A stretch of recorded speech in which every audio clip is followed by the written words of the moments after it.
Okay, good morning, everyone. I will now call the hearing to order. I would like to begin by acknowledging that we are in Treaty 1 territory and the traditional homeland of the Métis Nation. This morning, I will be chairing the hearing. My name is Robert Hutchings. On my direct left is Mr. Buss. On my far left is Mr. Terrian. Representing the City of Winnipeg Assessment and Taxation Department is Mr. Alden, and our secretary today is Ms. Rojo. We will be hearing applications for revision of the assessment roll in accordance with the Municipal Assessment Act. The matters for which a revision is requested have been described in each application, and we will limit discussion to those matters. The statements that applicants or the assessor make at this hearing are sworn testimony, and anyone speaking to the matters must be sworn in or affirmed. Be advised that comparisons of assessment of properties are not considered evidence of market value by this Board of Revision. The Board of Revision is appointed annually by Council and is independent of it and the City Administration. It makes its decisions on the basis of the evidence provided at this hearing and issues a written order that will be mailed to all parties as soon as possible. Please note that the Board's decisions with respect to an application may be appealed to the Manitoba Municipal Board if the matter pertains to assessed value or classification, or to the Court of Queen's Bench if the matter pertains to the application of exemptions from taxation. Should you wish to appeal, information on how to do so will be included with the Board's order. With respect to the hearing process, I will confirm the matters to be addressed with each applicant following their swearing in. We will then have the assessor's testimony followed by cross-examination by the appellant, and then the appellant's testimony followed by cross-examination, but this time by the assessor and the panel members. Each side will have an opportunity to summarize if they wish. Once all the evidence about an application has been brought forward, the applicant may leave. The process will repeat for each item on the docket today. The session will close after all the applications have been heard, and the Board will deliberate in private and make its decision based on evidence presented here today. You will receive an order by registered mail as soon as possible. As information, all public hearings are live streamed, recorded, and will be part of the public record. And please, out of courtesy, can everybody put their cell phones on silent before we proceed? Okay. This morning we're going to start with Mr. Falk and representative, I guess, please. And we're going to start with file number 18-391, roll number 10-633-9100. Can you swear everybody in, please? Ms. Roll. Stephen Ross Alden. And you affirm the evidence you're about to present is the truth, the whole truth, and nothing but the truth? I do. Thank you. Okay, do you swear in or do you? Swear, please. Please state your full name. Michael Falk? And you swear the evidence you're about to present is the truth, the whole truth, and nothing but the truth, so help you God? Yes. Thank you. Please state your full name. Sarah Jane Kopsky. And you swear the evidence you're about to present is the truth, the whole truth, and nothing but the truth, so help you God? Yes. Thank you.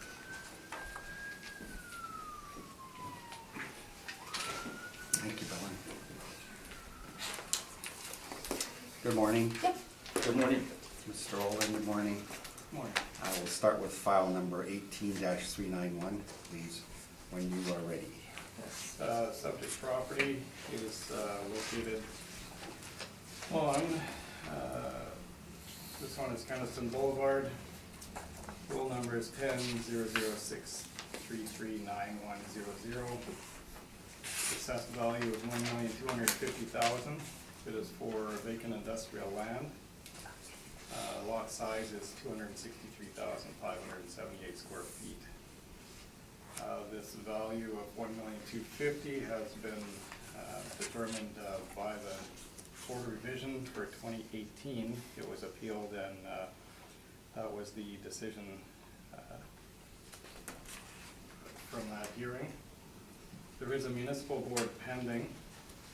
I don't see that we should be pursuing this matter this morning, but if need be, I can go through and give my comparisons, showing that it should be even higher than that. But I don't know whether Mr. Falk wanted to just confirm the value this morning, and then we'll just wait for the municipal boards to play out, or. That was the primary purpose of our appeal, Yeah. was to simply protect a position to make sure that when we go to the Board of Appeal, that municipal board rather, that we would have this under review as well. Okay.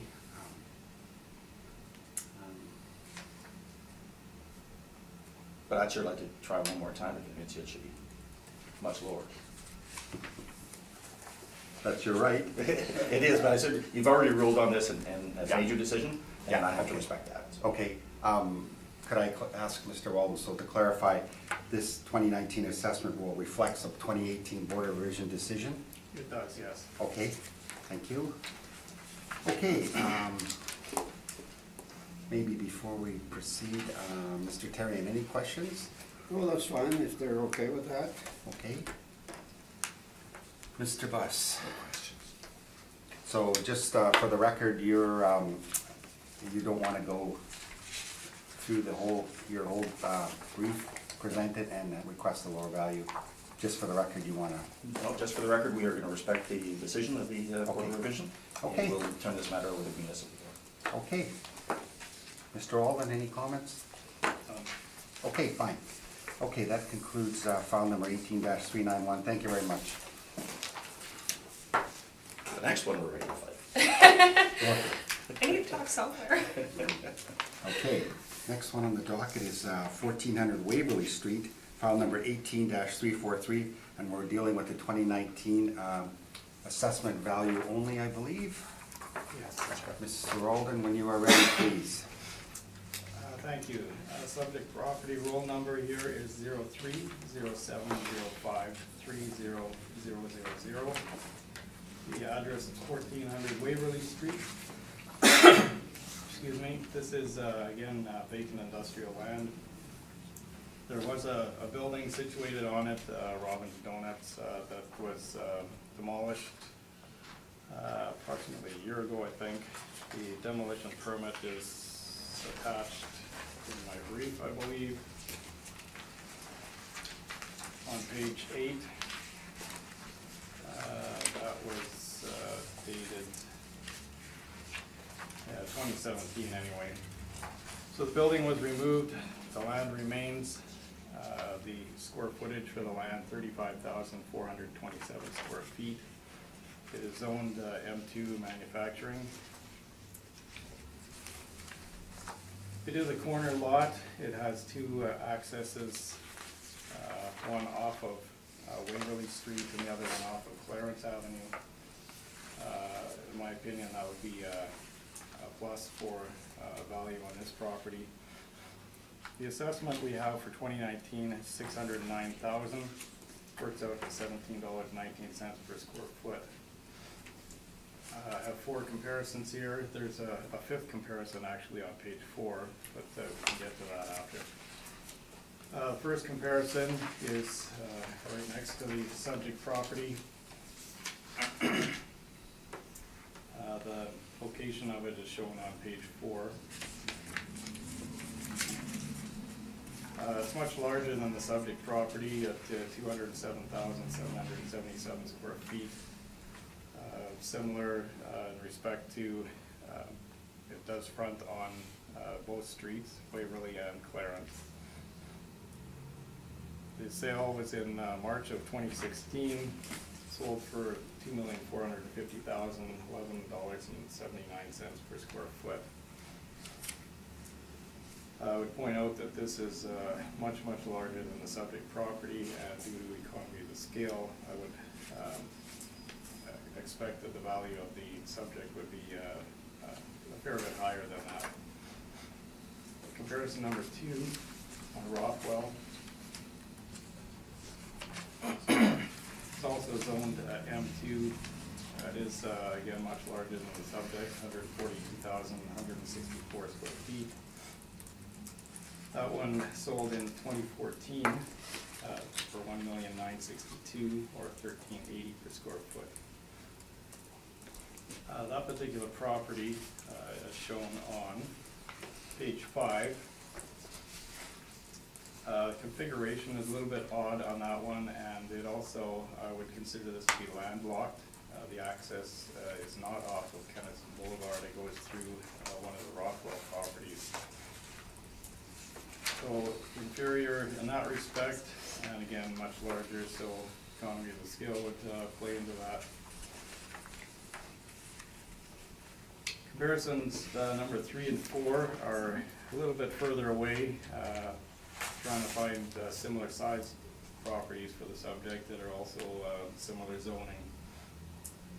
These ones on Berry Street sold one in 2012 and one in 2011. These are older sales, but $27.20 per square foot and $16.42 per square foot.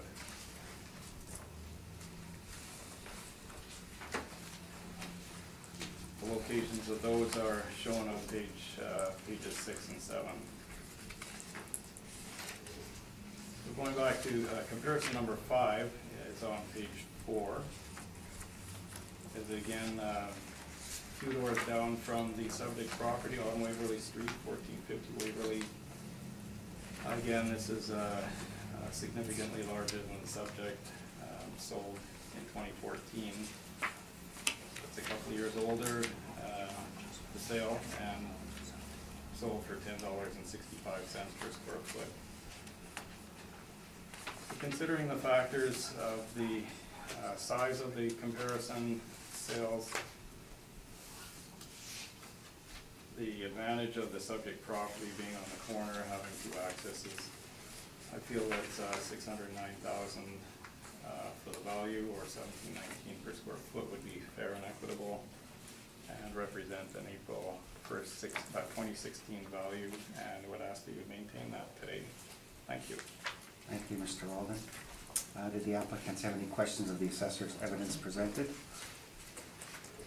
Yes. Yes, we do, and if it is all right with the panel, I'd like to introduce Sarah Kupski from my office, who will be taking over many of my assessment responsibilities, as was Daniel Mills. So I figure if I train 2, 1 will stay around and I can retire. So with that. Okay. So just a quick introduction of myself. I've been with Terracon for 3 years now. My first day actually had the joy of coming to Board of Revision. So She stuck around didn't after get that. scared away from that. Well done. Previously, I have a Bachelor of Science, Bachelor of Education. I actually taught high school for a couple of years. So I'm not unfamiliar to being in this type of setting and presenting. Which is maybe why that I ended up with this job. And I just hope to walk everybody through why we feel the way we do of our parcel land here.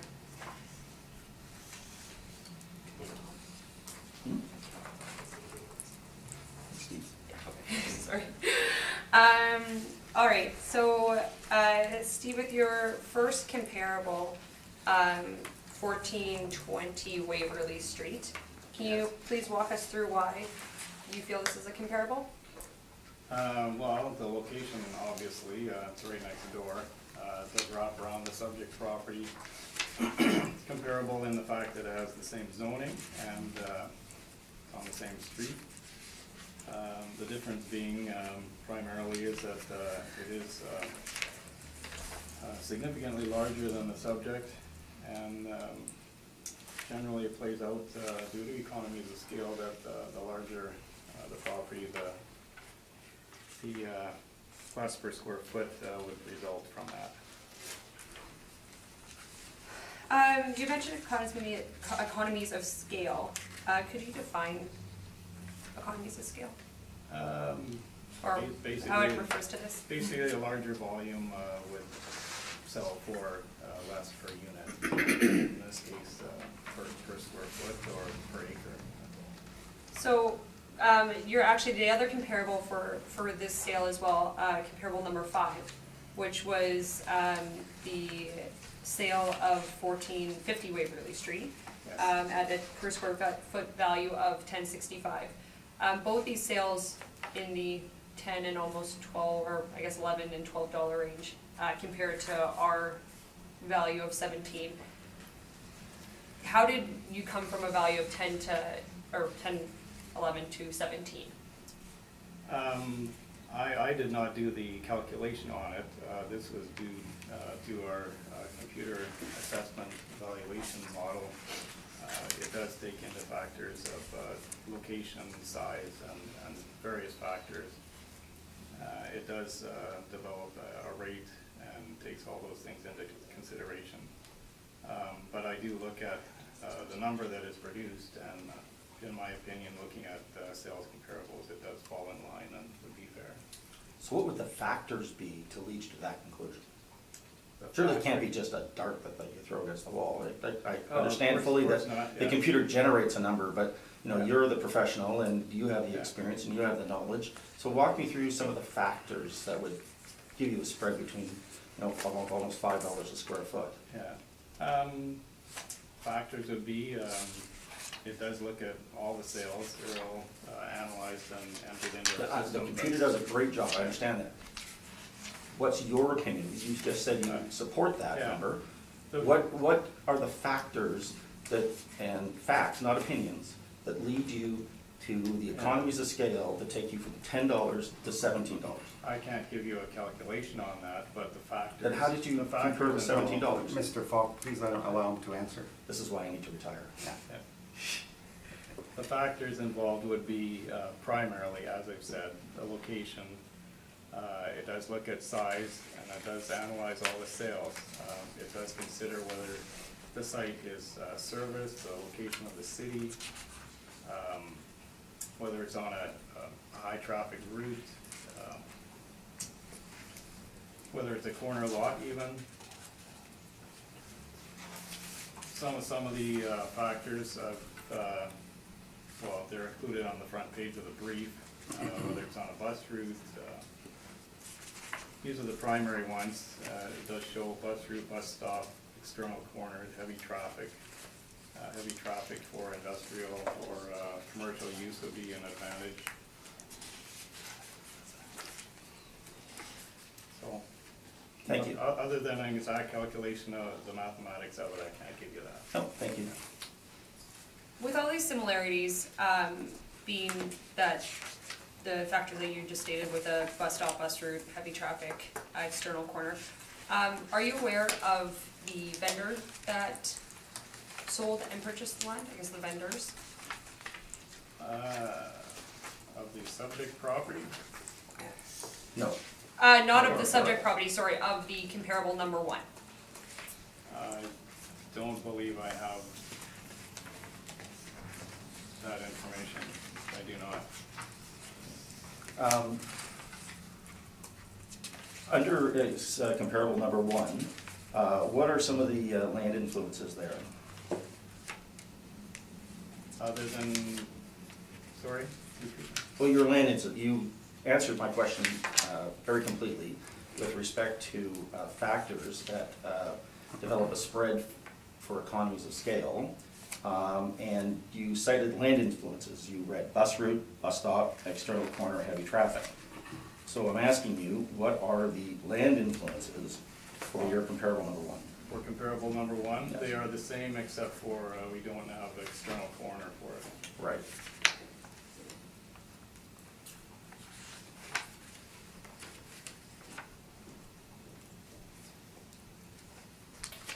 What's the rate of comparable sale?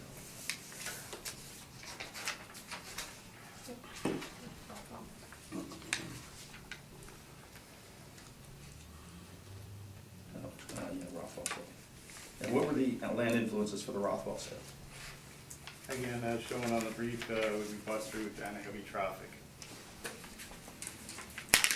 For the Rothwell sale, with those land influence, are you aware of the difference in frontage and exposure between the comparable number two and the subject property? Other than a visual, which can be seen on the, I've shown the location maps for the subject and the subject, and the comparison properties. There's a lot of exposure for the Rothwell property, exposure along Kenniston, although, as I pointed out, it's, there's no access off of Kenniston, so that would be quite a detriment to the value of the property, in my opinion. If you have to have an easement of some sort for coming through another property, it is considered restricted or landlocked that way. But I don't have numbers for the actual frontages though. Are you aware that the purchaser of comparable two is land leasing the corner lot on the corner of Rothwell and Keniston. I was not aware. And So would, with controlling that particular piece of land that we've introduced you to, would you still have the same opinion about There- access? Yeah, it would still be considered a restriction because they would have to have that land lease, either the entire thing or at least part of it in the form of an easement to access the property. And the fact that you can access it would suggest to you Yeah. that they have that in place, correct? Well, they would have to have access or it would be of no value, really. So then it's really not an issue, because they have access to the land. And if the land lease expires or they increase the rates to make it unaffordable, there's And a if lot my of- sister was my brother, I'd call him, Cam, right? So things can happen, and it's not a permanent situation. If they don't own it, it's not permanent, so. But So you don't know that for certain, do you? Overall, Is it speculation or fact? At this point, they do not own it, but they are allowed to use it legally, yes. So you don't know anything beyond that? I do not. All right. But so they have access and Mercedes is running a business. Pardon? Mercedes do have access and they are running a business. They do. Yes. going back to the land influences and the difference in frontage and exposure, are you aware of the difference in traffic counts for the two sites? I do not have a traffic count, no. Would you be surprised to know that the traffic count on Keniston Boulevard is more than double the traffic count for Waverly Street? At a value of 60,000 cars per day for Keniston and 29,000 per 29,000 cars per day for Waverly, as per the 2015 traffic counts provided by the city of Winnipeg. Yeah, as I said, I was not aware of the traffic counts, so yeah, I can't really comment further on it. And just to confirm, the value of that sale was $13.90 a square foot, correct? Compared to our $17, 13. 1380, $13.80, yes, compared to our assessed value at $17.19. yes. Okay, thank you. Moving on to the comparable number 3. Might as well keep on going in order here. Comparable number 3, which has an address of 800 Berry Street. Why did you feel that this is a comparable property? Basically, I was just looking for a similar size to the subject and similar zoning. To do that, I had to go out of the area.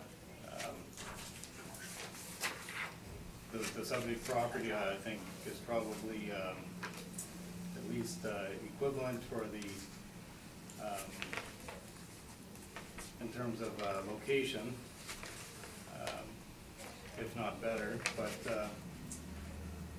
yeah, those are basically the two factors I was looking for there. It's not as a high traffic area, as far as the subject property is heavy traffic. This one is not, but it is a good location. Yeah, I'll just leave it at that. And what is the use of this, the use code of this property? Currently, it would be basically used for parking for the Victoria Inn. Okay, so then you are aware that the purchaser of this site also owns the surrounding lands? It does. For 695 Berry, sorry, moving on to comparable number 4, very similar property. And why do you feel that this property is comparable? Again, looking for similar size and zoning. Came out that this is 48,000 square feet, subject to 35,000. Far more comparable in size than the first two comparisons I have. But again, it is further away in a different area. But it does show that a property that size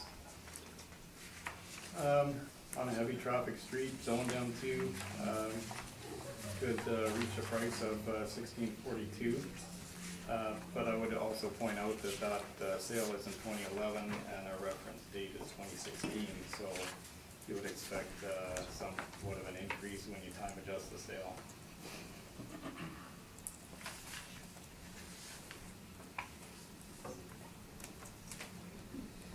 You brought up an interesting point about time adjustment. How would you do that? How would I do it? Is that what you're using here? I have not time adjusted this, I'm just pointing out that it is an older sale, so values have gone up since then. Right. For both those sales, from a market value definition, are both the buyer and seller of those plots of land, are they typically motivated? Or in your opinion, were they typically motivated? Well, the first one, the Victoria Inn, they felt that they could use a little more land for parking. I've looked at an overhead view of the property now, and it doesn't seem like they're using it very sparingly. There are some cars on it, but mostly in the other parts of the lot. So they would be motivated by looking for more land around the building there. The other comparison on Berry Street, I don't know any of the motivation factors. It's somebody wanted to build another hotel there, so they bought the property for it. It's nowadays in on the site.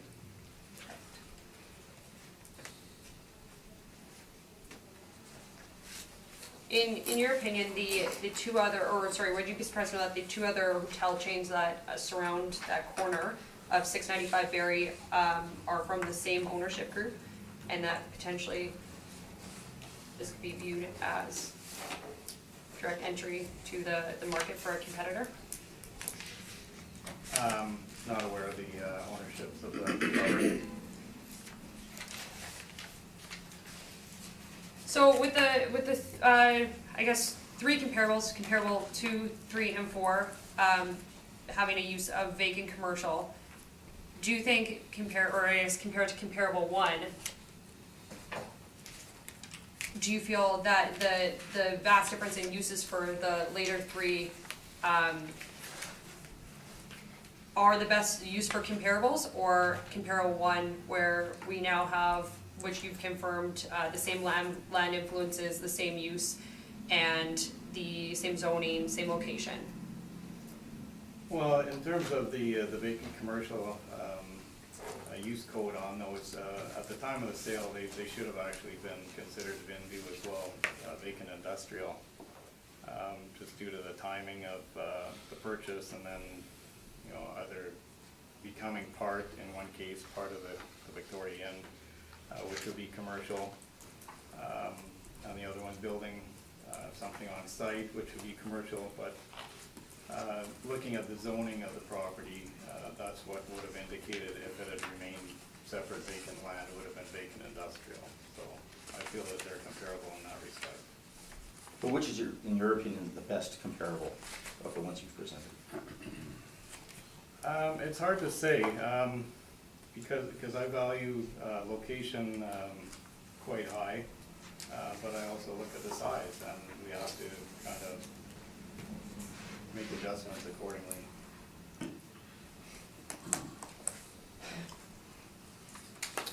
Anything else? Nope, I think that is it. Thank you. Okay, thank you. Mr. Buss, any questions of the assessor? Yes, the access for comparable 1, they have 2 points of access as well, like the subject property? They have 2 points of access, but it's actually both on, well, Same street. yeah, it's actually not even Waverly Street, it's, Frontage road. what is it, Gamble Place? Gamble. Yeah, but they do have 2 points of access off of Gamble. Would you say it is less desirable, their access is less desirable than the subject property? Being on the corner and having it off of Clarence as well, I think that would be an asset in that respect. That's all my questions, Mr. Chairman. Thank you, Mr. Buss. Mr. Terry, any questions of the Yeah, assessor? just looking at count number 4. The picture on page 7 shows a building on it. Is that in fact a vacant place, or does the building have an effect on the value? If there's a Yeah, building on at it, the time of the sale, there was not a building on it. okay. And is there a building on it now? Because I would assume, I believe there is, yes. okay. So does that influence the assessment is at 1642 at the moment? Per square foot? That's not the assessment. No, that's, the sale price. It's still a sale price, The okay. sale price, while it was vacant land. Okay, while it was vacant, okay, I missed that. So it's a 7-year-old or 5-year-old comparable. And it was vacant land back then. There's a building on it now. So I don't know how good a comparable that is, but. You're looking at two different comparables there? No, number 4, comp 4 is on page Okay. 7.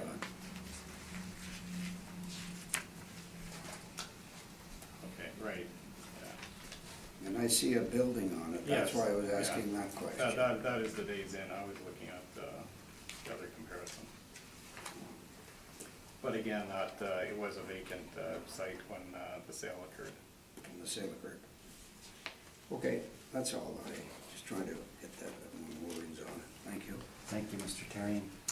Mr. Alden, just to clarify, there was a demolition effective January 1st, 2018. I guess there was a supplementary assessment issued, changing that from the income approach to land value. Was that, and that's what we're reflecting? Yes, 2019? yeah. Okay. Was the vacant land made effective January 1st, 2018? Just out of curiosity. And if so, was there an appeal heard in 2018 and the result of that appeal? I can't recall what date we made it effective.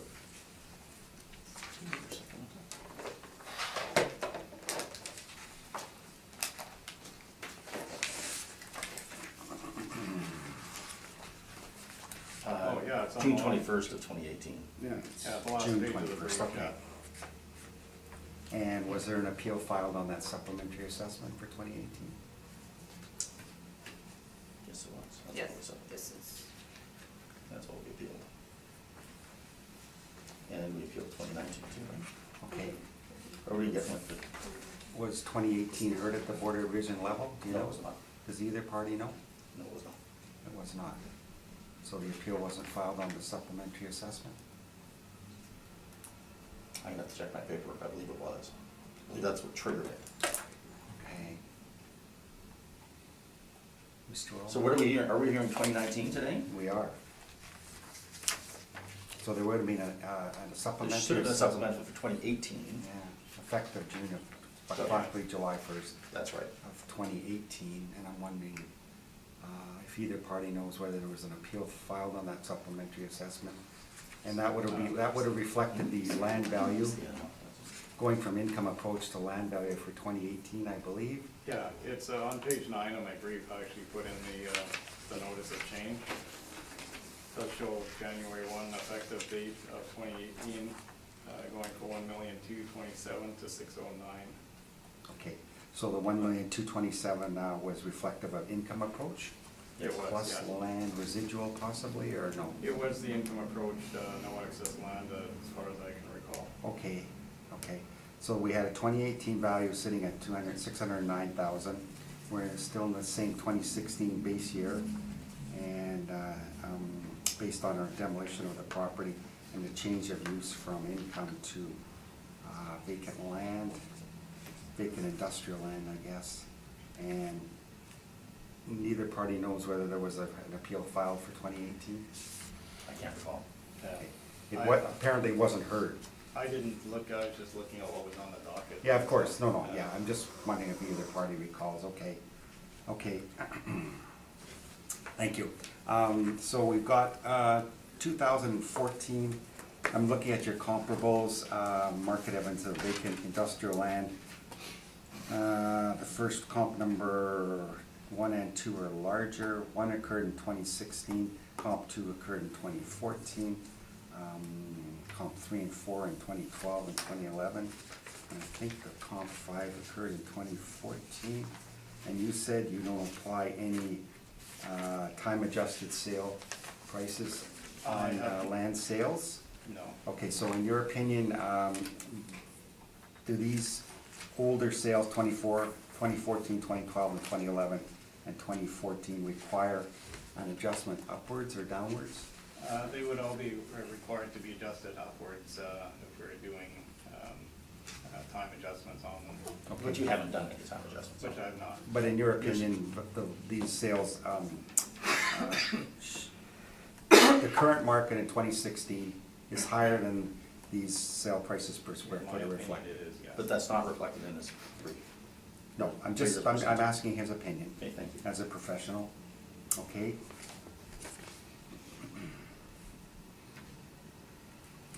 And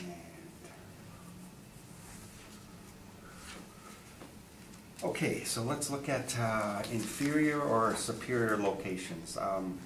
I think what I'm gathering is because of the lot size and, in your opinion, the inferior location of the subject property, the assessment at approximately $17 a square foot is warranted, Exactly. to be yes. blunt.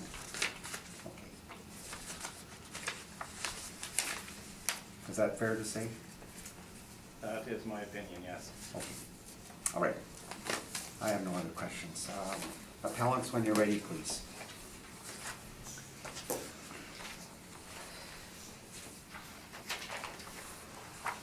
All right, so, just to introduce our property once again, it is 1400 Waverly Street with a, sort of at the corner of Waverly and Clarence. The access to this site is off of Clarence and Gamble Place as well.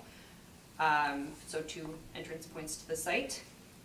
The city of Winnipeg had originally assessed 1400 Waverly Street for the 2018 tax year at a value of $1,227,000 due to the fact that there was a building on site. It was commercial use, or commercial building, sorry. The building was demolished in 2017, and 2017 into 2018, which led the city to issue a supplementary tax bill. This was reducing the value to $609,000, or a value of $17.19 per square foot. This property is now classified as vacant industrial land. So going through our brief here, if you turn to page 2, we have the same comparable sale of 1420 Waverly Street. It was a sale of the Waverly SO card lock. The sale started in January of 2016 and closed March 24th, 2016. The purchaser of this property was a well-educated purchaser of Birchwood Automotive, as well as the vendor being SO Cardlock. So this site is totaling just over 207,000 square feet, 207,777 square feet, and it sold for a per square foot value of $11.79. So we are not gifted with a chance to find a comparable with many of the land influences that are the same as the subject property. So this property is not only as in the same location, it has the same zoning, it has the same site conditions, and relatively similar access points as well. We believe that this comparable is a direct comparable to our property. When we're going through land sales as well, as I know Steve had mentioned, it's very difficult to find properties that are comparable. So we resorted to also looking at the 2017 Johnston report. So if you go to page 3 of our brief, this shows annual and industrial land sale prices. So for 2016, price per square foot, the average price per square foot of a selling of industrial land sale prices was $8.26. This obviously takes into consideration all of sales in Winnipeg. So furthermore, we do stress location as well. And if you turn to the next page, on page 4, you'll see the average annual per square foot selling price of industrial land in the subject area of Fort Garry. So the 2016 selling price, the average was $12.01 per square foot.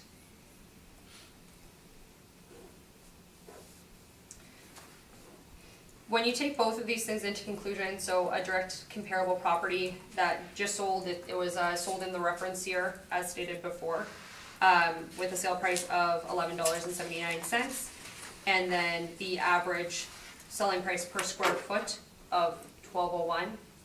We believe that it is what the market value of our property would be for a assessed value of $11.90 per square foot.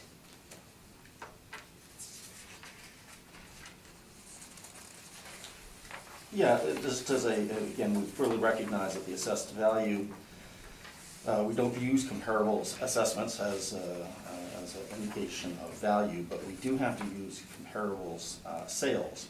And the Assessment Act clearly references that similar properties should be assessed for similar value. And we look at the site influences on the Birchwood piece. We look at the fact that there's a knowledgeable and informed purchaser, a knowledgeable and informed vendor, and those two smart people decided that $11.79 a square foot was a fair market value within the reference year. And I think the board has to take that into consideration, notwithstanding economies of scale. I'm still not entirely convinced and entirely understand how that works and the definition of that. But you have a directly comparable sale, and that comparable sale is then supported by a widely recognized report, the Johnson Report, indicating average Winnipeg sale value is $8.26. We think it's a corner location, it's a better than average. You look specifically at geographical areas, and the assessor has already confirmed and accepted the fact that geographical location is probably the most important influence. We're looking at a neighborhood value of $12.01 per square foot. So we feel that our ask of $11.90 is a reasonable and just figure. Anything else you'd like to add? No, thank you. I'll just stop talking. Leave him at the office next time. He always says he won't talk. Mr. Olden, any questions on the evidence presented by the appellant? Just a couple, thanks. In your opinion, you do not think that a property that is almost 6 times larger would affect the per unit price at all? You don't believe in the economies of scale methodology or principle?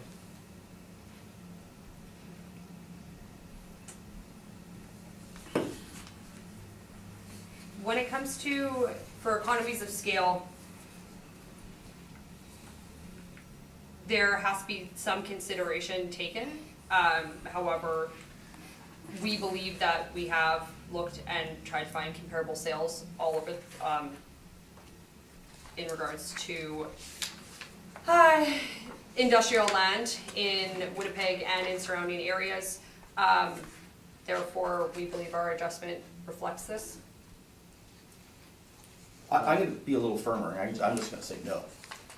And the reason why I'm going to say no is because I've done this for many, many, many years. I'm embarrassed to tell you almost how many years I've been doing this. The issue of economies of scale, I don't think we merit, particularly when you have two such knowledgeable and informed vendors and purchasers. That would be a much more overriding direction and dictation of market value, which is all that we can determine. It's an arithmetic exercise. and that when two juggernauts get into the ring and they fight out and come out at $11.79, I think that is more indicative of market value than an arithmetic computer-generated spreadsheet that says, you know, there's economies of scale, which I still don't quite understand after 29 years in this business.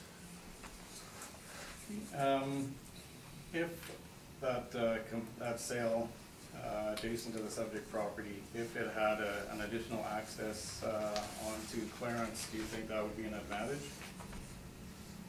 And there's nothing stopping them from getting that.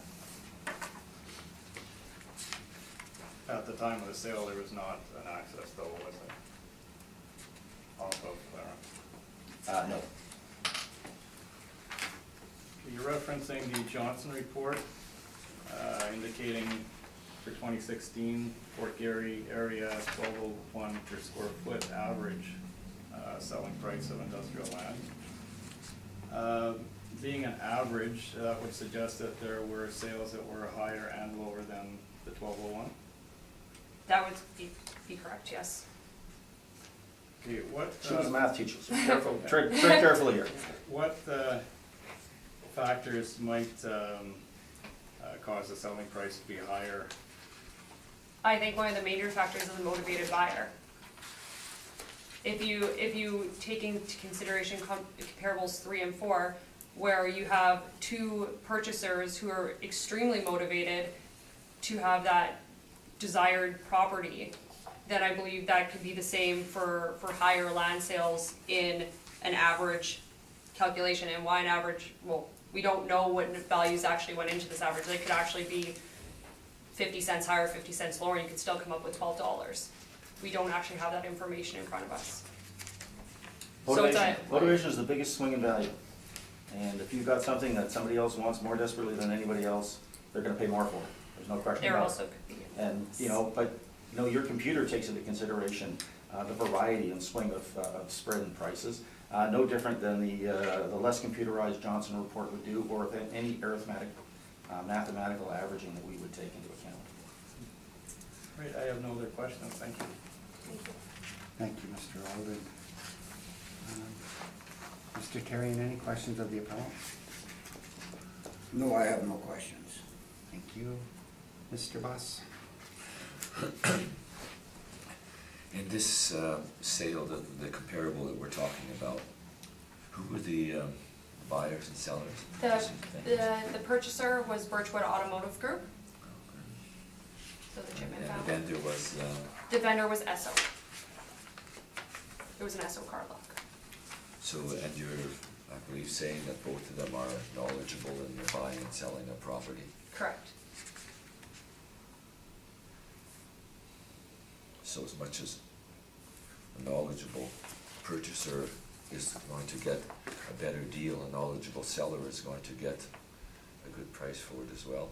Correct. It's the best fight in the world to watch when you got two juggernauts in the ring. Okay. Happy I wasn't part of their negotiation. And you've owned this property for a while, and there's no reasonable sale on the purchase of this property? Well over 20 years we've owned this. That's all my questions, Mr. Chairman, thank you. Thank you. Mr. Buss? Okay.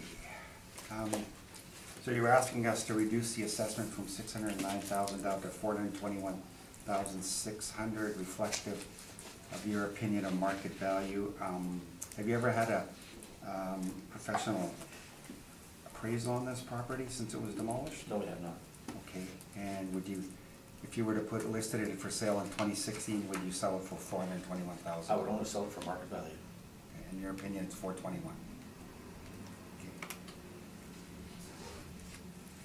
Okay, that's my last question. All right, that concludes, unless we require a summary, Mr. Alden? I don't think I have anything further to add, thanks. Okay. Appellants, would you like to summarize? I'd like her to practice. She have just 3 minutes.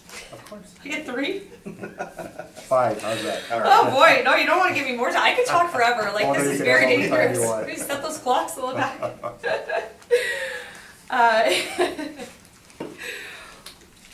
All right.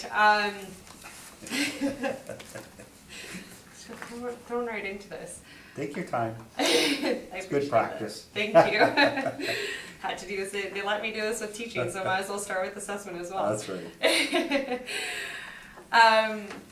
Due to the factors that we've laid out, being that there is a direct comparable sale within the reference year with the same land influences, with what we know as it was a market value sale with both typically motivated buyers and sellers. Also combined with the knowledge that we have gathered with the Johnson report, and average land sales of industrial land sales in not only Winnipeg, but the actual location of the subject property. We feel that it needs to be taken in consideration that the market value of the property and what is the true market value of the property, which we believe to be $421,600. Okay. I didn't even take 5 minutes. No. We're good. You're the fastest I've ever talked. Okay, thank you very much for appearing, and you will hear from us in a couple of weeks, okay? Thank you very much. Thank you. That concludes 18-343, file number 1400. Okay, and we're gonna take recess for a couple of minutes, please. Ellen?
Yes, thank you.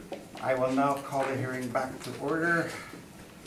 Good morning, Mr. Slaughter. Please state your full name Rob Slaughter? and you affirm the evidence about the site is the truth, the whole truth, and nothing but the truth. Yes. Thank you. Okay.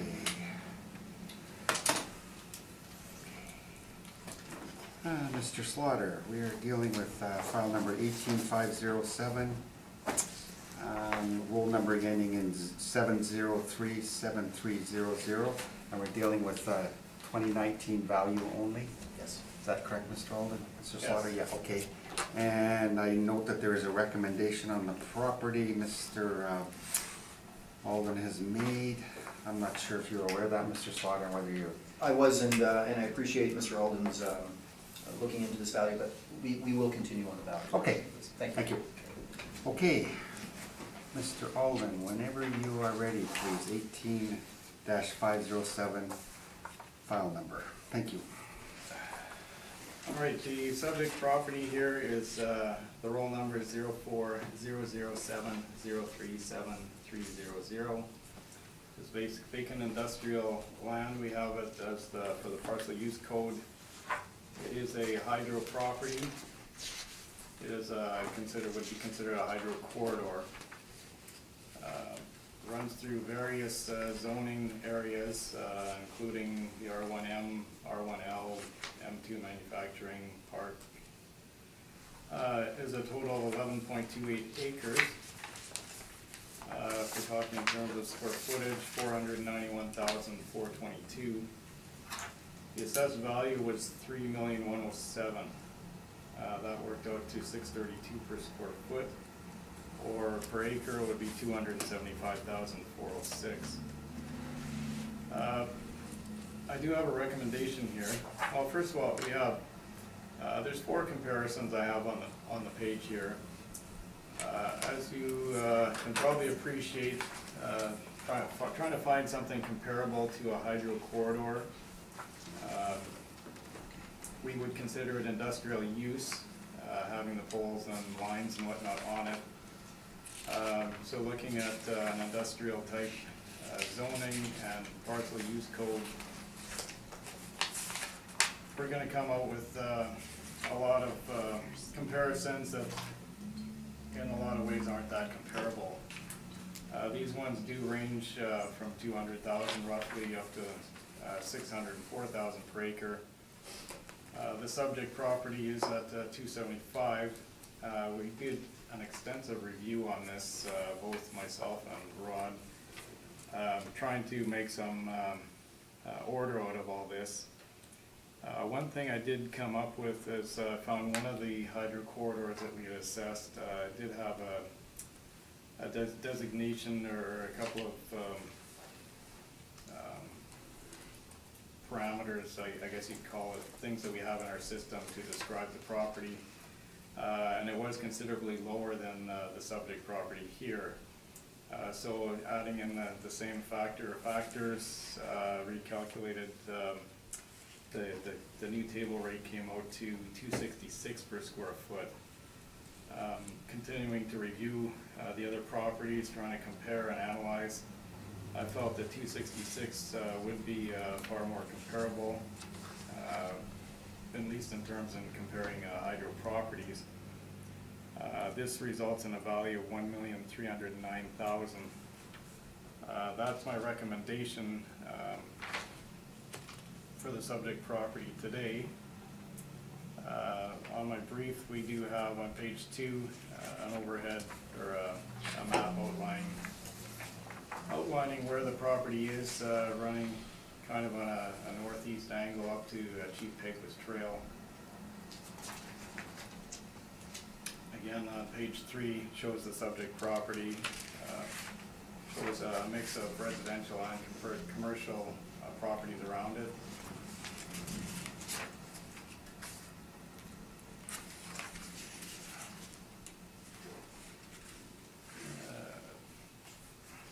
Looks like page 4 is a repeat.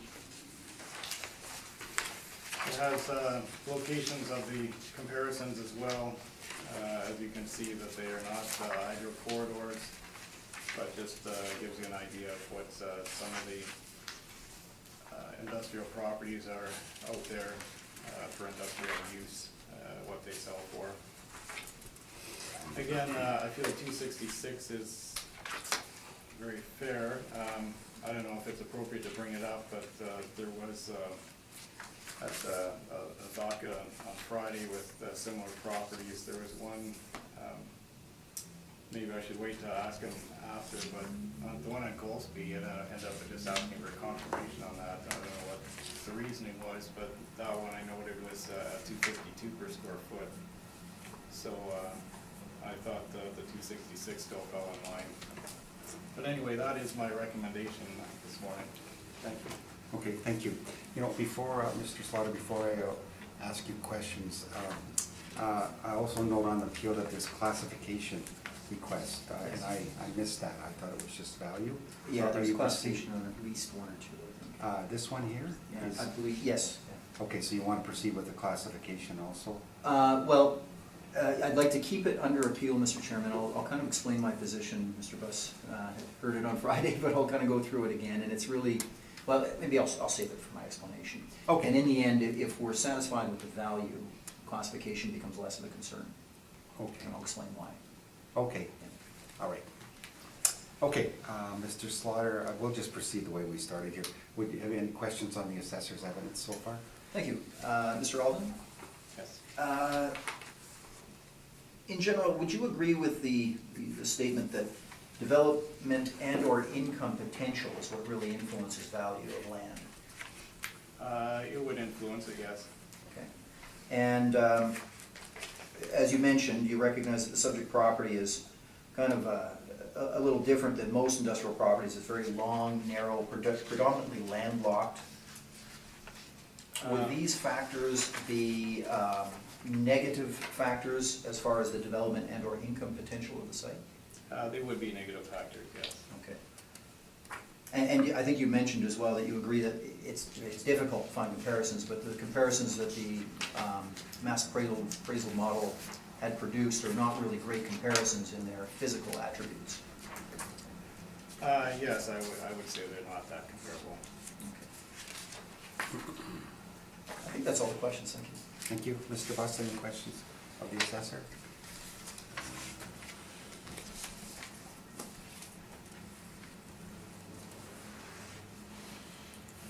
It's quite a reduction, recommended reduction. How did the 3 million become arrived at, that it has changed so much? Yeah, that was just simply the model playing out, looking at the influences that we had on it, but it does look at it as industrial property, and it does consider the zoning and the area and whatnot. It does not really consider the fact that it's a relatively narrow strip of land going through particular areas, but so when we do start analyzing all the hydro properties together, it kind of paints a different picture, and in a lot of cases, such as this one, we felt that it was warranted for a significant reduction. I do have similar hydro corridors on today's docket as well, and you'll see they either have relatively similar rates to this 266 now, or it all works together anyway in my analysis of it all, and I think that it's if it is that big a reduction, it's becoming more comparable now anyway. Thank you. That's all my questions. Thank you, Mr. Buss. Mr. Terrian? Yeah, well, I was looking for the same information, because you mentioned that you would find the hydro corridor one that seemed more similar to 266, but there's nothing here that is it attached to the file that indicates that. So I guess I was looking for that. I don't know if it's proper or not, because it's a rec, and Yeah, I don't think he's seen maybe that document, so I don't know how fair it is. It's not really a document. It was changing some factors in our computer. Was it? Yeah, and I recalculated it. This is the rate that it came out to. And then I started going through the other properties, like the hydro corridors. One in particular,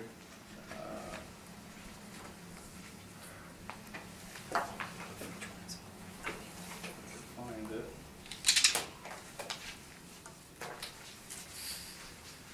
I believe it was at a rate of $3.14 per square foot, and that's what the model had come out with, and I wanted to know why that was considerably lower than what we'd used on this one at $6.32.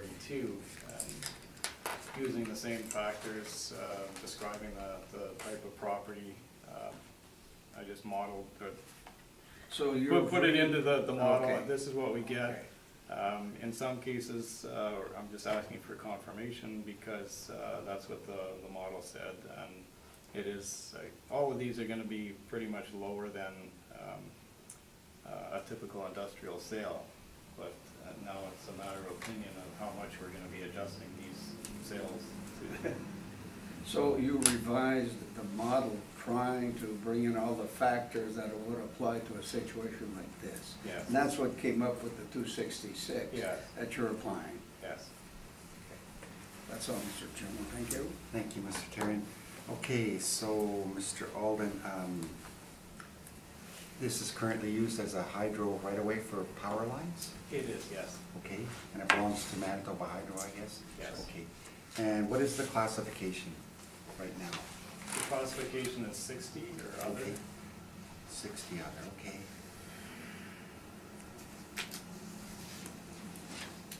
Okay, that's my only question. Mr. Slaughter, when you are ready, please. Thank you, Mr. Chairman. I do have some rebuttal evidence. Okay. At the board's preference, I can go through that now, or I can mix, it's really to do with the land sale, so I can kind of talk about it when I talk about our evidence as well, if you'd like. Okay, whatever Yeah, you prefer. Sure, okay. Yeah. So what I'll do then is if I can ask the board to turn to the main document. Okay. It isn't marked rebuttal evidence. And I'll kind of walk through, and Mr. Alden and I had a great chance to sit down, as he mentioned, for about an hour and kind of talked at length about this, so I really appreciate it. That was about a month ago, too. But I'll kind of explain the rationale we have here, because these are odd properties, and they're a little different to value. So on page 3, I'm going to start with the overview of the legislation, just to give some background. You can see that the Manitoba Municipal Assessment Act, which is kind of the governing legislation when it comes to assessment, in section 22(1), they state that real property is exempt from taxation levied by a municipality other than for local improvements where the real property is owned by or held in trust for the corporation continued under the Manitoba Hydro Act, being Manitoba Hydro. So, Assessment Act says Manitoba Hydro properties are exempt. But then, as often happens with Crown corporations, we turn to the Manitoba Hydro Act. In section 43(2) of the Hydro Act, it states that a grant in lieu of costs of municipal and school services will be paid. And this is common. So they're exempt from taxation, but then there's a grant in lieu which is paid at the amount that they would have paid if they were paying taxes. Fine. But then we go to 43(2.2, and it says, for greater certainty and without limiting any exception from municipal taxation under the Municipal Assessment Act, the corporation and its subsidiaries are exempt from all taxes levied by a municipality on the following property. A is conduits, poles, pipes, wires, transmission lines, plant, equipment, and any similar property owned by the corporation or any of its subsidiaries or occupied or used by any of them, and this is the key, in the generation, transformation, transmission, or distribution of power. And this comes back to the 1960s, I think, or maybe even earlier. There was a report called the Weir Report that basically was trying to talk about the fact that some of these Crown corporations are for the benefit of all Manitobans. And so there are certain parts of it, when they influence the values of all properties and they're used by all Manitobans, one municipality should not gain a windfall for the presence of things like wires, poles, plants, equipment for the generation or transference of electricity. Therefore, the poles, the wires, and any substations that we may see on these type of properties are exempt from the grant in lieu as well. There's no tax paid, and the city has followed that. B, any land on or under which such property is situated. When we're talking about a hydro corridor, that is the land. That's exactly what the assessment is. And this seems very black and white. However, we have not appealed liability because this is a topic which is an ongoing conversation with senior counsel at Hydro and the provincial assessor to find out why this isn't being followed. Why are we even here today? Because according to this, the land, which is what we're looking at, should not be subject to the grants in lieu. And for the reasons I'm going to talk about in the valuation of these properties, it kind of makes sense because there really is not much development potential or any, and therefore a potential purchaser is not going to value these lands at very much, if at all, because of their configuration, because of the fact that they're really only used for the transference of hydro. But we have not appealed liability, so for today, we're going to stick with the argument of assessment and the topic of classification. And so on the next page 4, the board is well aware, but we talk about the definition of market value and how we have to be looking at comparisons where the buyers and sellers are typically motivated. That was a topic brought up earlier, and I think it was a bang-on statement that motivations of sales are very important to consider. And then at the bottom, we refer to the classification of property values regulation. This is the document. It's not legislation, it's a regulation, but it basically guides the assessor on how to classify properties for taxation purposes.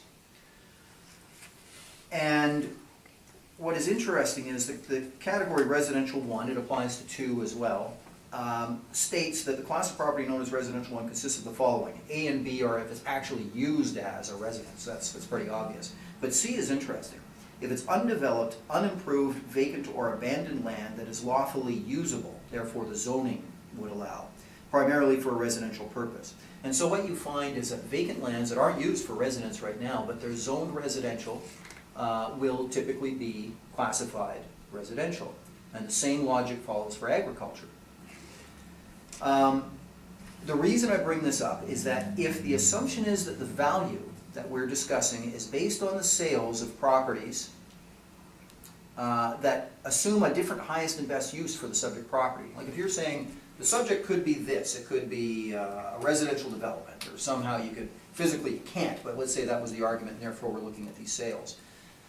My position would be that that assumes there is no hydro lines, which is the assessor's position. We assess as vacant. And if we assume there is no hydro lines, and we're looking at it in that way, then I think we should follow the classification. And the classification is it's a vacant land now, but it's zoned residential, and therefore we are considering it for assessment purposes as unimproved. That's the background of the position that we had. But I will simplify this today by saying if we apply a value that reflects all of these physical considerations, its layout, its access, its width, the development potential, and the fact that it is hindered by the presence of hydro lines. You can't really do many things when there's hydro lines on the site. So if the value properly reflects those physical considerations, we will not ask for a change in classification. But if the value is any higher than what we feel is appropriate, the only way that you could attain such a value is to assume that there's other uses to the property, and then the classification should be looked at. I hope that makes sense. Okay, so as I say, for now we're going to focus only on the value. What is the value of this site in its current physical condition? Mr. Alden had gone through the physical nature of the site and showed you on a map. I have it again here, the assessment map. It's really 2 sections of a hydro corridor, and there's a section that's missing in between that's separately assessed. And that's in the section of the industrial area. It's There's no lines there. that's right. Well, no, actually, I think there is. The lines go right must through. be. Yeah, that's right. Yeah. But they're using the site for parking there, and for whatever reason, it's separately assessed. So as we look at the aerial photos here, as we move through, it basically comes off of Gateway and heads northeast, sorry. And it passes a little bit of industrial property on the north side, residential on the south. And you can see that really it's all landlocked through here, and the width of the property, which is only 100 feet, would not really allow for any access and development. So it's really, physically, it's impossible to do anything with this outside of if there's demand for parking. And that's notwithstanding the presence of the wires. That's just on the physical attributes of the site. And we move up, it crosses Tupelo Avenue, and that's where Yeah, and then it continues on to McLeod, and that's where it stops and it becomes separately assessed. And then we pick up again just past Red Oak Drive, and then it continues out to Chief Pegwas Trail. So that's kind of the physical nature of the site. Highest and best use, in our opinion, the zoning is predominantly R1, but again, we don't fit, now, and if we were to value this with some sort of development potential, I'd be arguing classification. But if we step back and say, you can't do anything, you can't develop residential on these sites. It's landlocked, it doesn't allow the access, you just can't do it. Therefore, we're not concerned about the classification. So I mentioned the only thing that can be done outside of the current use for the site is if anybody had the demand for parking. And this is an interesting site because there is 2 areas on the subject roll that are licensed for parking. And there's actually 3 areas on the line, but the other 3 are under that area that's not part of this assessment. So there's actually, on this stretch, there is some demand for parking. And what I've done here on page 9 is summarize what those licenses are. And there's a map at the bottom of page 9, so I'll just quickly go through those. Number 1 is, and you probably saw it on my aerial map, there's a little bit of gravel parking just beside the industrial property, and it is in fact used for approximately 24 stalls. It's about 12,000 square feet. And Gateway Cabinets leases that for parking at a rate of $14.60 per month, or sorry, per year. There's some very inconsequential easements at numbers 2 and 3. We're not concerned about those. Number 4 is parking that's actually on a separately assessed lot, and that's for $3,289 per annum for 6642 square feet. That's leased by BFK Holdings as parking. Palliser Furniture has a similar one that we mark as number 7 on a separately assessed site, and Defer Furniture has a separate license on a separately assessed site. So the only other one that influences the subject property is number 5, and that's leased by Guru Nanak Darbar. It's a temple at 900 McLeod, and they lease 17,000 square feet for $1,910 per annum. So that summary, what that basically means, Mr. Chairman, is that the subject property itself has $5,525 per annum gross, and that includes Hydro would have to be responsible for taxes and any other smaller expenses on the site. That's it. That's all the demand for parking. So if we were doing an income approach on this value, that's the income that this entire corridor can attain. Without deducting any expenses, taking that gross income and capitalizing at what we feel is a fair rate for this land at 6%, would imply a value of only $44,933. Again, that's all the demand across the entire corridor. But for the area under lease, that works out to a rate of $2.88 a square foot, right? So we take the capitalized value of the license rates, which is $44,933, and divide it by the area that is being leased by these 2 tenants, and we come to a value of $2.88 a square foot. If we follow the same exercise for the licenses on the land that is not part of this subject property, in that section that's missing, the same exercise implies values of $2.32 and $3.43 a square foot. We compare that to the assessments of those separately assessed sections of this railway hydro corridor. If I can direct your attention to page 34, and Mr. Chairman, I know we're not to look at assessments for direction on value, but I think it still is in the act that the board has to consider that assessments are done in a fair and just manner to other assessed values. This is the same corridor. It's the same thing. On page 34 is the section that is 1.6 acres of the corridor. It's assessed at $1,500. 2 cents a square foot. That's the same hydro corridor. The next section, on page 36, is assessed at $189 for just under an acre. That assessment is $4.54 a square foot.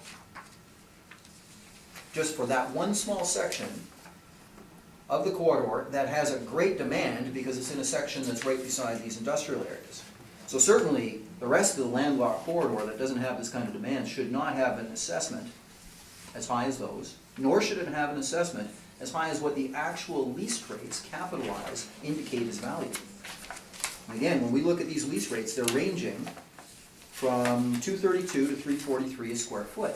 That is actually the best indicator of value of all. That's what somebody's willing to pay for the best parts of this site. We've worked that even higher, Mr. Chairman, and we've applied to these areas that are high demand for parking a value of $5 a square foot. It's higher than the assessments for the small sections of the high demand corridor, and it's higher than the actual license rates capitalized. So for these 32,000 square feet that are the only areas of the corridor that have any demand, we will apply $5 a square foot. But certainly not to the rest, because there is no demand for the rest, and there's no development potential for the rest. And that's where we turn to page 11 and we look at a number of comparisons from these 16. These 16 cover different types of properties we'll discuss today, but what we're really talking about here is a limited potential, thin, long hydro corridor. And we have some great examples of market sales of these types of properties. And again, just like the assessor said, I don't feel that comparisons of regular type industrial lots that have development potential are in any way indicative of the value of the subject. So if I may, I'll direct your attention now to page 12, and I'll start very quickly going through these sales of what had been corridors. The first is a very small section. It's only 12,695 square feet. It's a small section of what used to be a CP rail line, and it was obviously purchased with a motivation by one of the industrial properties on McDermott, and they bought it for expansion. So here's one potential thing that can happen with a corridor. If you have a property that needs a little bit more parking, they may lease it or they may purchase it. And what would the market value be for a small corridor if somebody were to purchase it? In this case, it was $1.34 a square foot, and that's only for 12,000 square feet. We talked about it, or the discussion of economies of scale came up earlier. Comparing 12,000 square feet to 450,000 square feet requires some adjustment. The next rail comparison is on page 14, it's index 3. It's an old section of a CN rail line that was purchased by the city of Winnipeg. It's approximately 85 feet wide, so it's very similar to the subject property. It has access from Elmhurst and Cathcart. 141,000 square feet in size. So this is getting to be a very, very good comparison to our property. It was purchased in August 2011 for 22 cents a square foot. I will mention that on my summary page of the sales, on page 11, I've time adjusted all of these sales. So the time adjustment, the time adjusted sale in this case is 29 cents a square foot. Page 15, another section of an old CN rail line just off Wilkes, again in Charleswood, similar to the last comparison. Purchased in August 2011, same time, for 19 cents a square foot.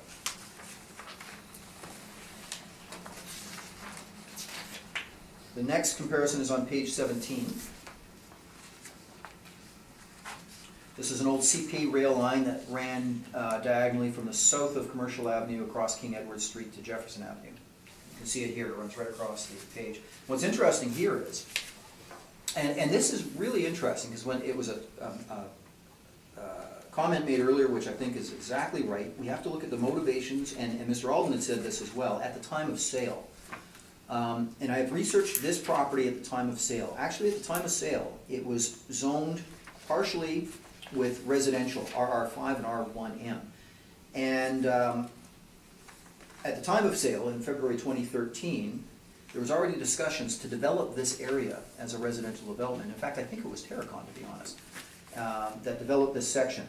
And you can see what they did. It was great, actually. They bought this piece, and they said, we can actually turn this one into lots, because the physical attributes of the site allowed for it. So the purchaser here is really buying, it wasn't guaranteed yet, but what their intent was is to buy many residential lots. The development potential here is massive. These are the things that drive up value. And still, Mr. Chairman, they paid 52 cents a square foot for this corridor. And this, to me, is a very superior one to ours, because there's potential for this site, as we can see. Page 18. Old CP rail site. And these are great comparisons for hydro corridors. This is a CP rail corridor. And it runs in the south part of town between Brady Road and Bishop Brandon, near White Ridge residential, 50 feet width, 409,000 square feet, purchased in April 14 for $1 a square foot. We're starting to see a pattern.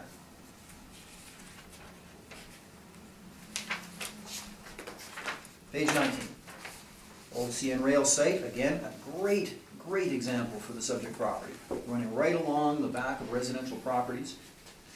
82 feet width, 626,000 square feet. This is the best comparison. Purchased September 2010 for 24 cents a square foot, even time adjusted. That is 33 cents a square foot.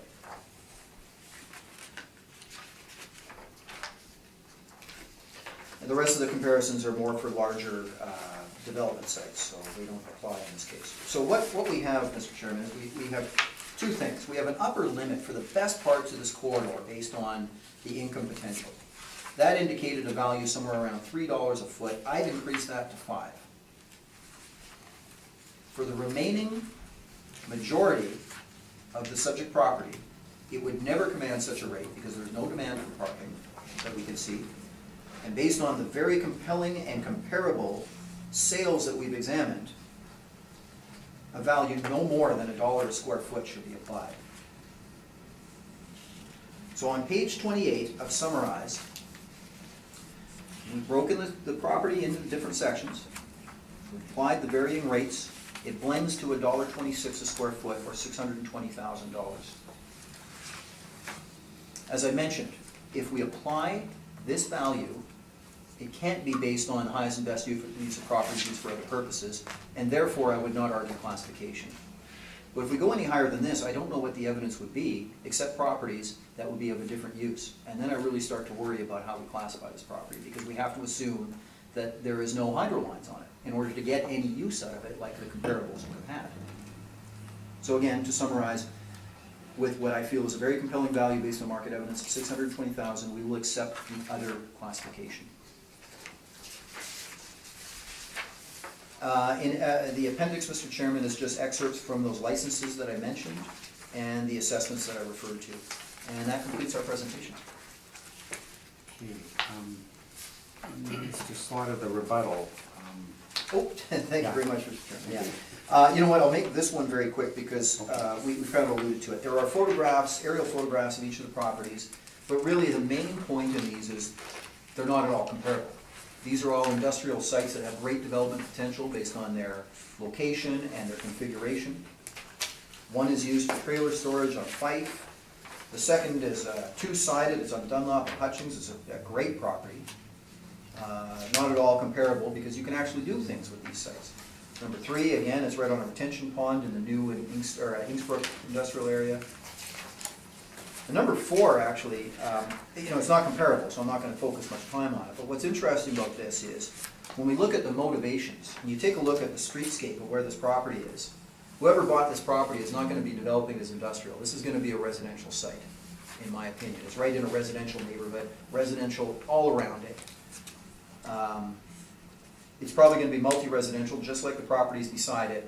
And when you have residential, obviously, is going to command a much higher value.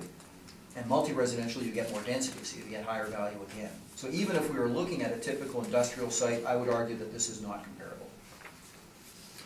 That's all I have to say about the rebuttal, Mr. Chairman. Okay, thank you. Thank you. Mr. Alden, any questions of the appellant? I do, thank you.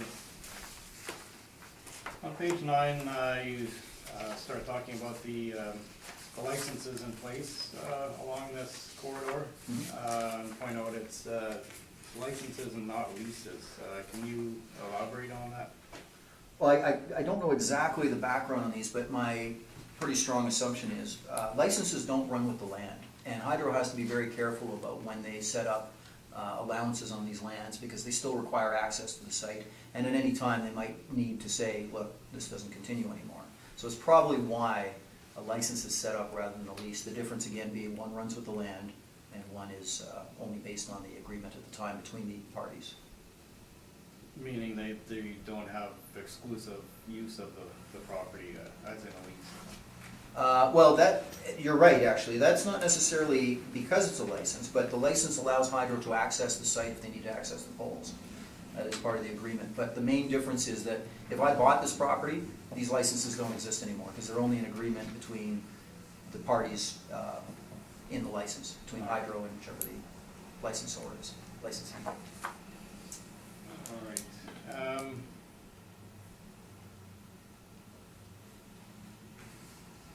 On page 10, you've worked out capitalizing the income generated, it worked out to about $2.88 per square foot. Yes.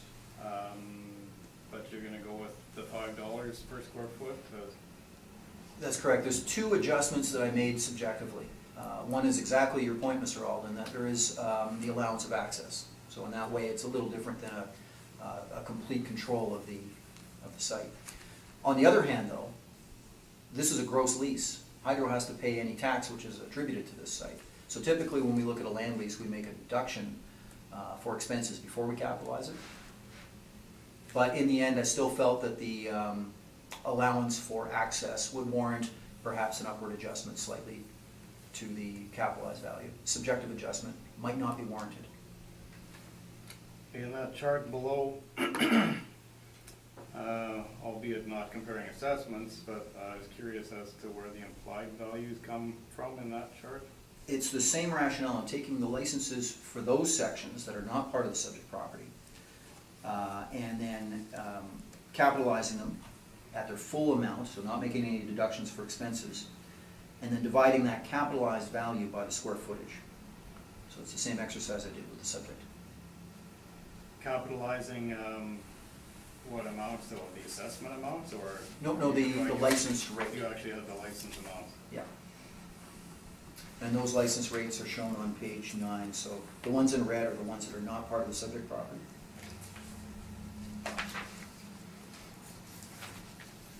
All right, looking at your main chart on page 11, you're not looking at the larger farm properties on that page? No, spent a lot of time looking at all these sales, and I include them all because they're used for different types of properties, but there's two things about some of these other sales that we're not focusing on. One is their configuration is such that development would be possible from a physical standpoint. So the highest and best use of these sites is very different than the subject property from a physical standpoint. The second is from the timeline horizon, there's really two categories in these other properties that I'm not discussing. Those that are within a local area plan are basically ready to go as far as zoning change and allowance for development. Because council has already stamped that area as approved for development. And there's many of these that you see. And actually it's really interesting because you can, once you look at it in this way, you can really quantify the difference. If you're in a local area plan, the land values get over $1 a foot and up to $2 or $3 a foot. But if you're not, if you're in one of the areas that is maybe going to be developed, but certainly not for 10 or 20 years, and the council has not yet stamped it for approval, developers aren't going to pay that kind of money because their timeline horizon is so much different. And there you're going to find values of $10,000 an acre, or 11, 12 cents a square foot. All that to say, Mr. Alden, the short answer is those aren't comparable to our subject property because of the physical nature. All right, looking at the comparison number 2 on the chart, you felt that that would be a really good comparison for the subject? Not for the subject, no. It's a good comparison for some others. What that was is the rear of a commercial section. It has access on Station Road. It's off Pembina Highway, high traffic, high commercial area. And somebody purchased that, and my assumption is it was one of those sites in front, and they purchased it for expansion of their property. Because when you look at this today, it's separate roll numbers. That roll number doesn't exist anymore.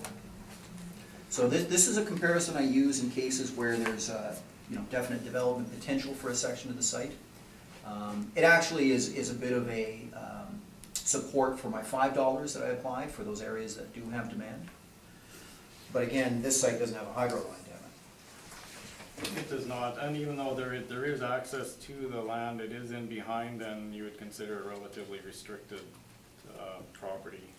Yeah, I think the sale price of $272 a square foot reflects that, because property on Pembina Highway is gonna be $20 to $30 a square foot, like the property's right beside it. Which leads me to, you've actually on the chart, you time adjusted that to 359. Yeah. You don't have any evidence of parent sales to calculate your time adjustments, though? No, I admit the time adjustment is probably the most subjective thing that I have in evidence, but what I have done is, for a property that might have a potential use and development, I would imagine that a purchaser would follow the value increases of the property that they would develop it as. You know, for example, residential or industrial. So I look at the value increases of those type of properties and then apply it to the vacant land. So it works out to be, I think it was about 0.6% per month, which was about 7 or 8% per annum.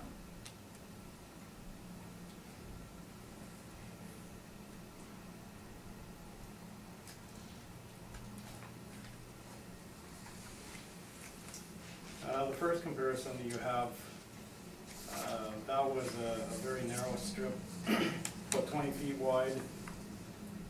The subject property was approximately 100 feet Correct. for the width. So that one would be inferior to the subject in that respect. Yeah, based on its width and its overall size, which is very small. It's the worst of or the least reliable of the corridor comparisons, I would suggest. And at the time of the sale, would be considered completely landlocked? That's correct. It was obviously purchased by one of the industrial properties on McDermott. Yeah, I would make the same assumption.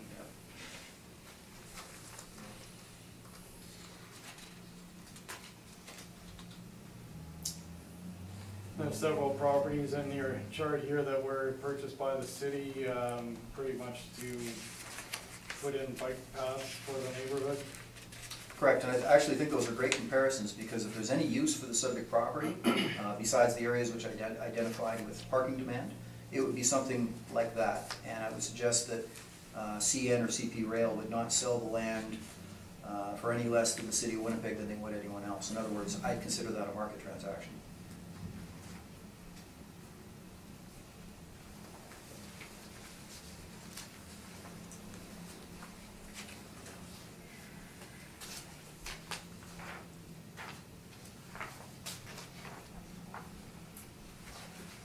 Although you're not pursuing the classification at this point, depending on the decision of the value, but in your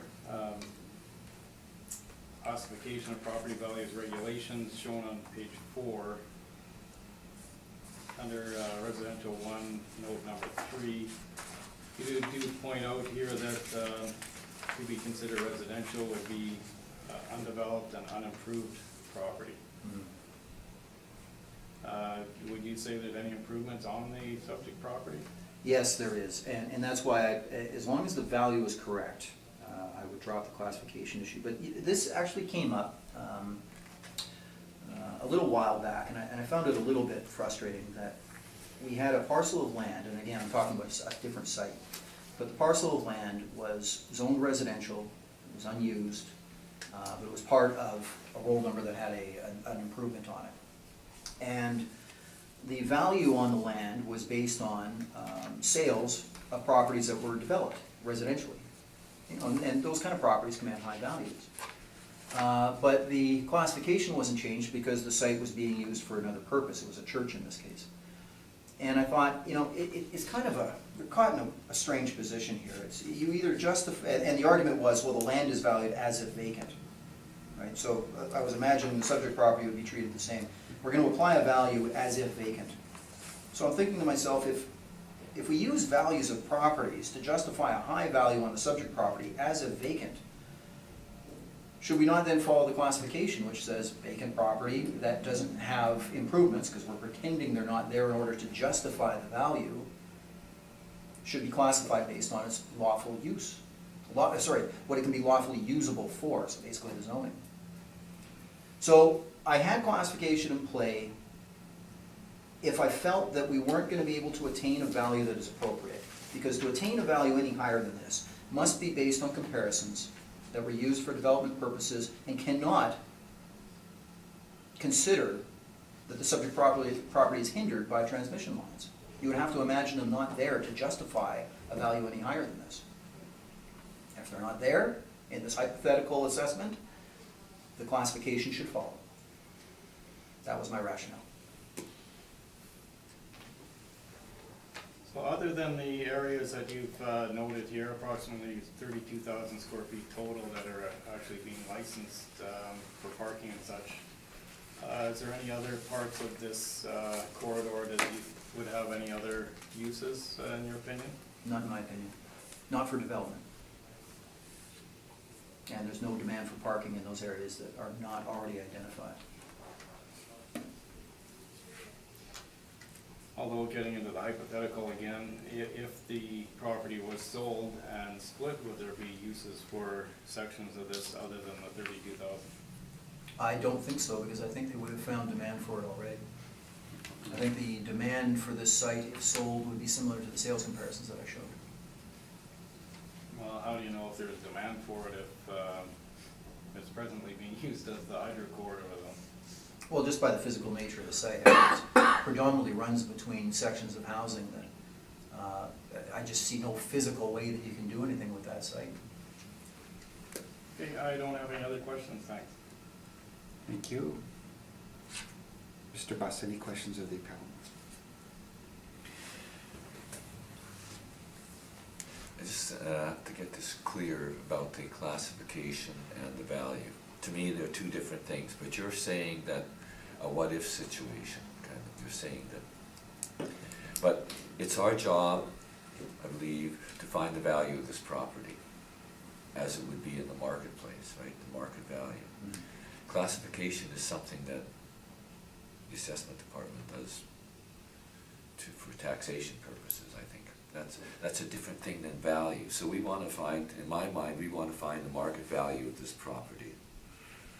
And that's what I can't quite get clear sometimes. So you're saying the market value should be $629,000? Yes, I am quite adamant that that is an appropriate value based on all the evidence put forward on the value side. And again, if that was the value, I would not be concerned about the classification, because we'd be basing it on evidence that does not imply that the hydro lines couldn't be there, right? You can still put a park walkway, like the city had purchased the other properties, you can still get parking. So all of these things that command this value of $629,000 are still allowed with the hydro lines in place. Any higher value, to me, would have to assume the hydro lines weren't there. It's not appropriate. Okay, I understand what you're saying. Okay. Could I That's ask all my one questions, more Mr. Chairman. question? Of course. And again, I alluded to it earlier, and it may not be an appropriate question, but the one on Goldsby, the property that's not on today's docket, was there reasons outside of just the per square foot value that you asked for confirmation on it? Yeah, to be honest, I'm kind of regretting having confirmed it at the time, but I was going through my notes the night before, and I was really, I've been quite clinical about the physical nature of the entire corridor, breaking it down into sections.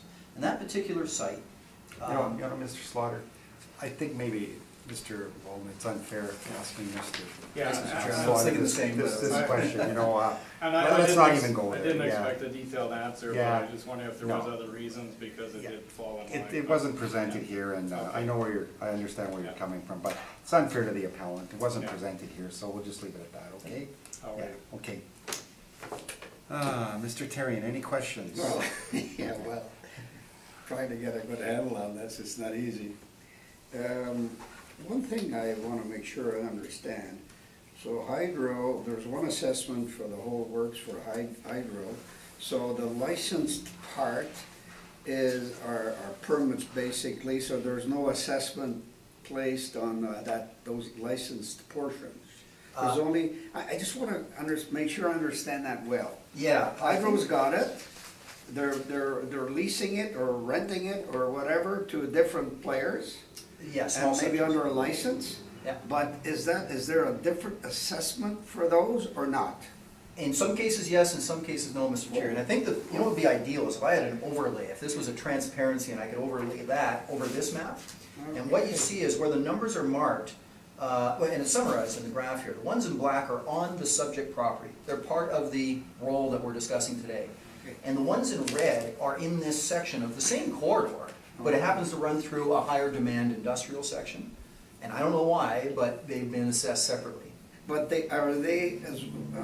just make sure I understand, was it part of the overall part of hydro as well, or it's taken out from the hydro? I think hydro still owns, that's a good question. I'm pretty sure hydro still owns it, they're just assessed separately. Yeah, I know, but they're assessed separately, so Yeah. there's a break in that little portion for the license. Right, for three of the licenses, they're in this Okay. section, yeah. Okay, But I thought they're still really interesting to look at, because if it's the same type of property, you know, it should Yeah. give us a fairly good idea of what yeah, these areas could command. okay. That's really maybe something just to go through my mind to understand. There's a referral to industrial and manufacturing, and that might not be the proper question. Are they treated the same by the city? Because you use it interchangeably in the evidence, and I just wondered if there's a difference that we should look at when that's brought up. I know you brought the residential angle, but I'm not sure I'm directing my question to the right party, Mr. Chairman. Yeah. I just want to make sure I understand that, because it's used interchangeably here in evidence. The term industrial and. Yeah, And which? and manufacturing. Yeah, in a lot of cases they are interchangeable, but industrial use covers a lot of different things other than manufacturing.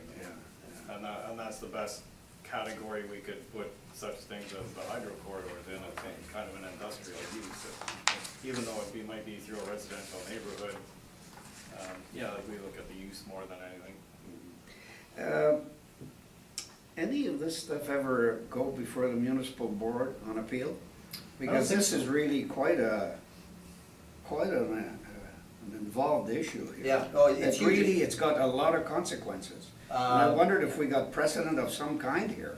Not to my knowledge, because I think we're the first party to ever really review these sites. And I don't think Hydro has been too involved. They've done it internally, but not to this extent. Yeah, because this is quite a, you know, you're using the hydro approach, now you're bringing in all this other stuff now, so, and I'm not saying it's wrong, I'm just saying we got quite a bit of stuff to get our heads around here to make a decision. Yeah, I don't know what I can say about that. I think the biggest issue, to be honest, is right back to the beginning when I mentioned the grants in lieu, that it appears that these shouldn't even be assessed in the first place. But that's a question for another day. As far as the value, I think Mr. Alden would agree, there's a few properties in this batch that are just out of whack. I think the model must have applied a typical industrial rate to them, and Mr. Alden's been very good about recognizing that and trying to adjust it. In my opinion, that there is compelling market evidence to suggest an even lower value, which wouldn't be out of line with, I mean, I can say, because I've reviewed most of these corridors, not all of them are like this. Many of them are assessed at rates that we felt are appropriate based on this evidence. I'd say the majority. Yeah, very interesting anyway. Thank you, Mr. Chairman. Thank you, Mr. Carrion. Mr. Slaughter, no, maybe for both of you. First of all, the subject property, is it exempt grant? It's grantable. Grantable, okay. Yeah. Okay. And Mr. Slaughter, on your page there where you had the licenses, and I'm looking at your valuation on, sorry, page, where are we? There we are, page 28. So the two license, 32,000 square feet, those are on this roll number. Those are within this roll number. Yeah, if Those I are can ones- direct your attention to Yeah. page 9, Mr. Chairman, the ones Yeah. in black are on the roll number. Okay. And most of them are inconsequential, like these were inconsequential, but Yeah. the parking lots are these two. Now, total square footage, Mr. Alden, how many square feet do you have assessed? 491,422. Oh, 491, okay. 491, okay, so we're very close there, okay. Okay. And my last question, Mr. Slaughter, in regards to changing it to class code 10, if it's not usable for class code 10, nobody would allow a house to be built, residential property to be built under these power lines. Exactly my point. So, exactly. But my concern was that if the value was based on any other evidence than what we have here to support the lower value, it would have had to been based on some sales comparisons. And if I showed up here today and some of those sales comparisons were, let's say, residential properties, and I asked the assessor, why would this be used, because you can't develop on the site, and the answer was, we're assessing it as a vacant, playing that out, classification should be in play. But the only use, to be fair, on this property, as you've demonstrated, is class code 60 parking lot. That's right, and the value should reflect that. Okay, so should the class code not remain 60? At this, Because yeah, that's why I say, Mr. Chairman, if the value is this, which is based on, I think, the most compelling evidence, we're fine with the classification. But if the board was to select a value higher, I don't know what evidence they would have. And today, we don't have residential comparisons, but if we did, this is where the classification becomes a concern. So again, it was something that was put in place in the appeal with the anticipation of this discussion going a different way and the evidence going a different way. But if the value is proper and based on this evidence, which recognizes that there are hydro lines in place, then we're okay with the classification At 60? at 60. Okay. Yes. Okay, I see, okay, so you're saying that if we accept the value at $620,000, it should be left as grantable class code 60? Correct. Okay, all right. And those are all my questions. Mr. Alden, any requirements summary?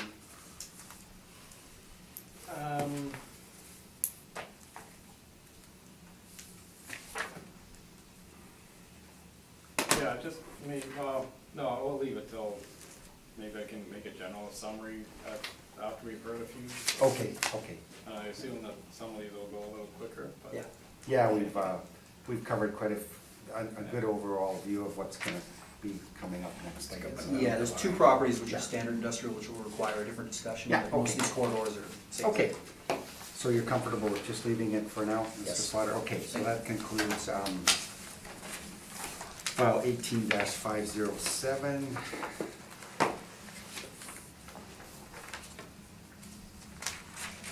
And next one on the docket is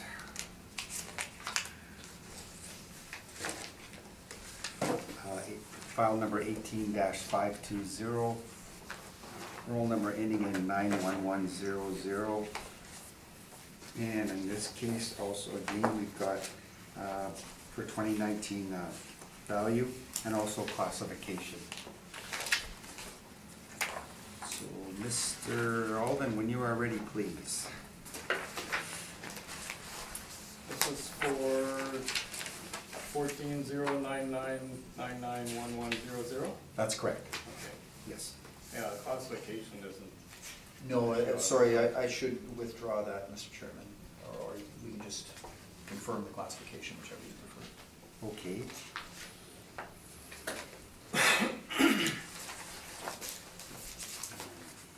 Okay, as was just stated, the roll number 14-099-991100. Again, this is a hydro corridor. Total square footage is 211,398. I've just indicated in acres on the form, on the brief. 4.85 acres, assessed value 663,000, which works out to 136,615 per acre.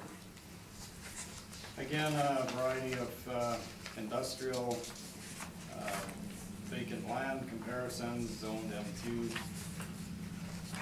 Again, I would say that none would be comparable to a hydro corridor. The subject property should, in fact, have a far less value, in my opinion.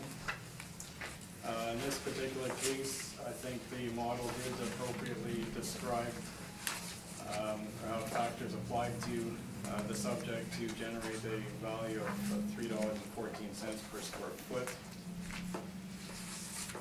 Again, it does fall in line with my previous property corridor that worked out to $2.66 per square foot, I believe it was.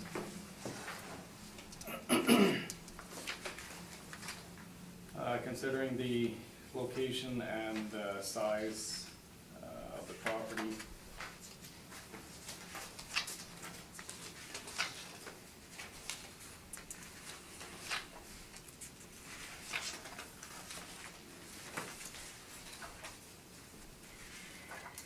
yeah, this particular property, I was just trying to find the width of it. I believe it's generally approximately 70 feet wide. And again, after lengthy analysis and looking at various of these hydro properties, I felt that 314 does appropriately represent a fair market value. We are both being somewhat speculative of what the value might be on these, as the properties are not going to sell as long as hydro is in existence, and they could not sell with the poles and the lines in place. So again, it is a judgment call, and I'm trying to be comparable. So I would ask that you maintain the assessment at $663,000. Thank you. Thank you, Mr. Alden. Mr. Slaughter, any questions of the assessor? No questions. Thank you. Mr. Terrian, any questions? No questions. Mr. Buss? The maps that you have here, so page 2 is the entire property, It does cover the entire property, yes. and page 3 and 4 are That joined together. is in pieces, showing the property in sections with a little more detail. That was just to show what is around. On either side, it's a mix of uses. Matter of fact, there's several different zonings that we have on different parcels. But there's residential, there's park, there's commercial areas. Okay. And you're using $3.14 a square foot, basically? Overall, yes. Thank you, that's all my questions. Thank you. Mr. Alden, page 2, the subject property is that lot only from Poplar Avenue to the back lane to the north? Or am I misreading this? You're looking at page 2. Yes. It goes right from the river up to, Oh, okay. just shy of Larson Avenue. Okay, I see. So it's all that hydro right of way all the way through. Okay, thank you. No other questions? Mr. Slaughter, when you're ready, please. Thank you, Mr. Chairman. So again, very similar situation to the last property, so maybe I'll just ask you to turn straight to page 5. And it shows an overhead map like Mr. Alden's, but it then goes into a little more detail on the aerial maps. And so we have a corridor, it starts at the riverbank and it moves up and crosses about 13 different streets on its path through a predominantly residential neighborhood.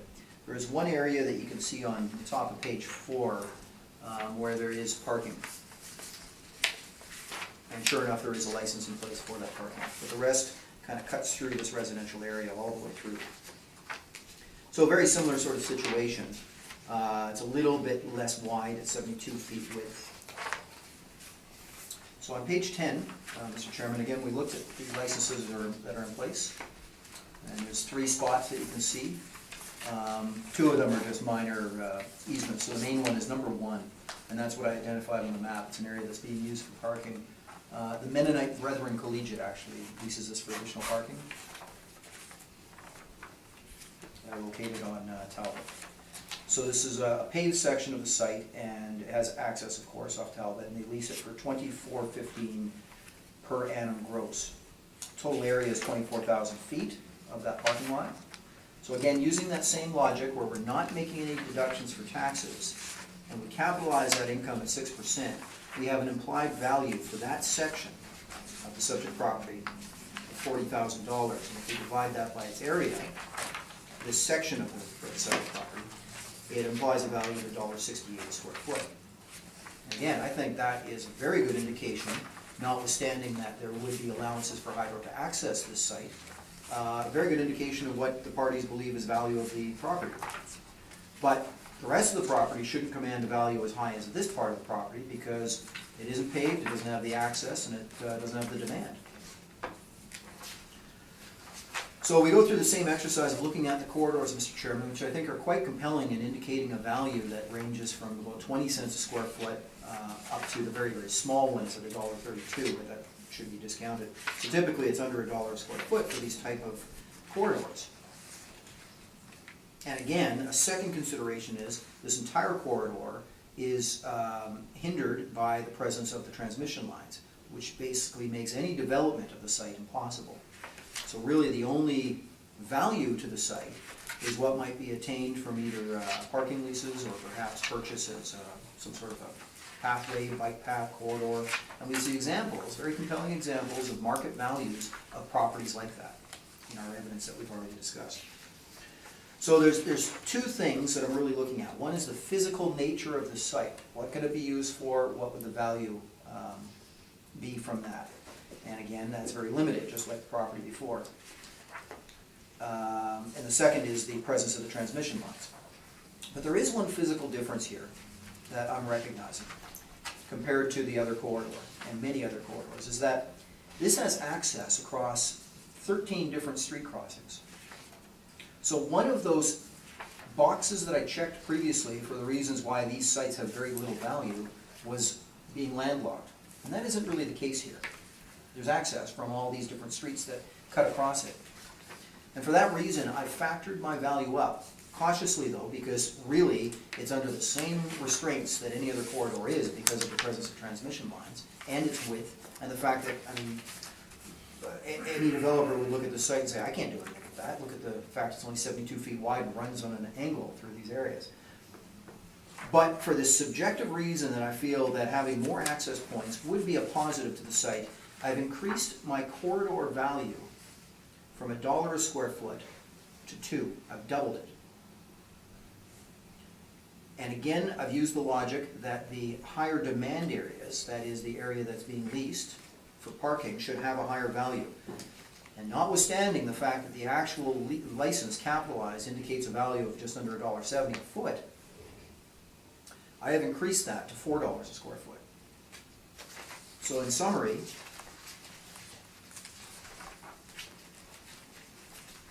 and again, part of that recognizes the fact that these licenses do have an allowance for high road access to the site when needed. So in summary, on page 28, I've got the 24,000 square feet of paved area that I think does command a higher value. There's good access, it's paved, and there's demand for it as parking.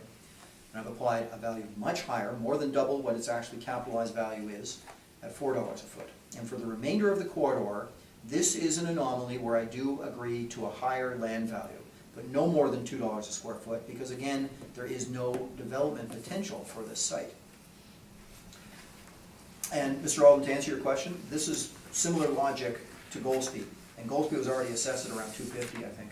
So I thought, subjectively at the time, maybe it's okay.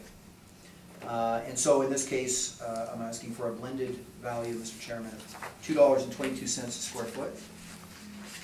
And in the appendix is a copy of that license that I referred to for the parking lot. And that completes our presentation. Thank you, Mr. Slaughter. Mr. Alden, any questions of the appellant?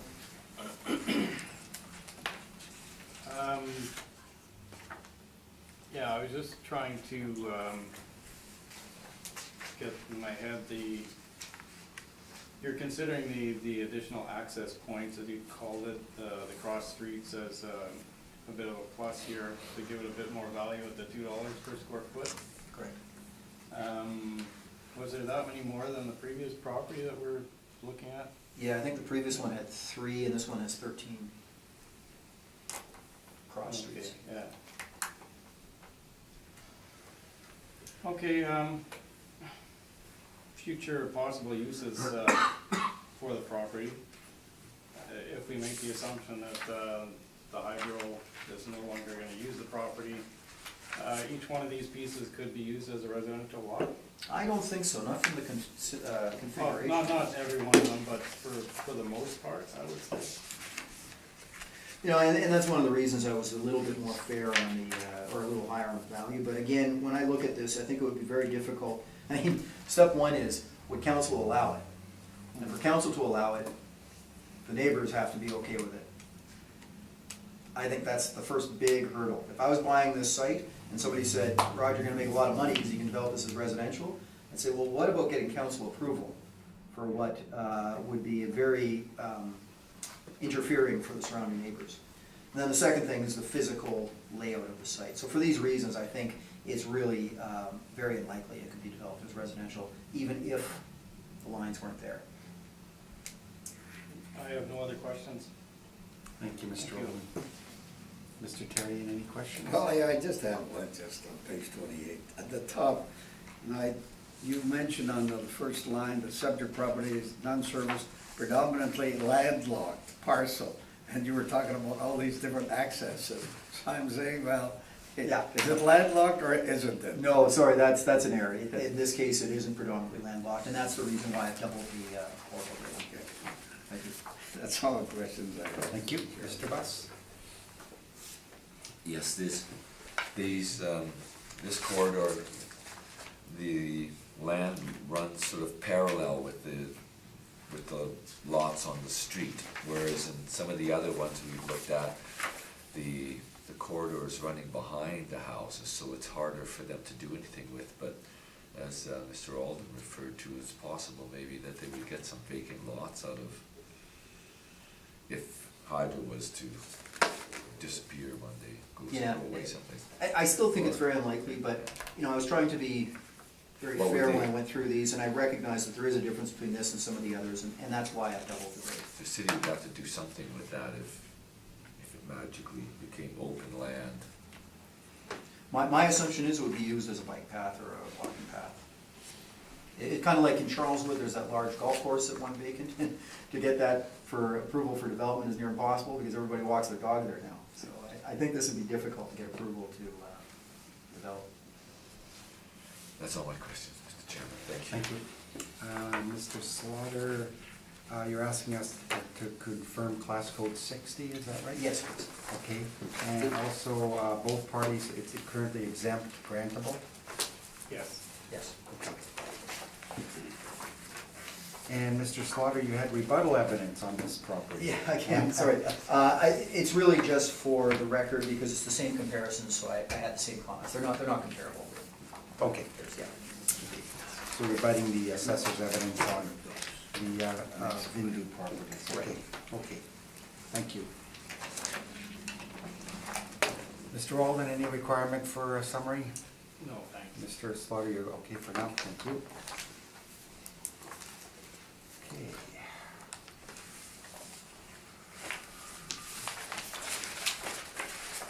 Let's go 60.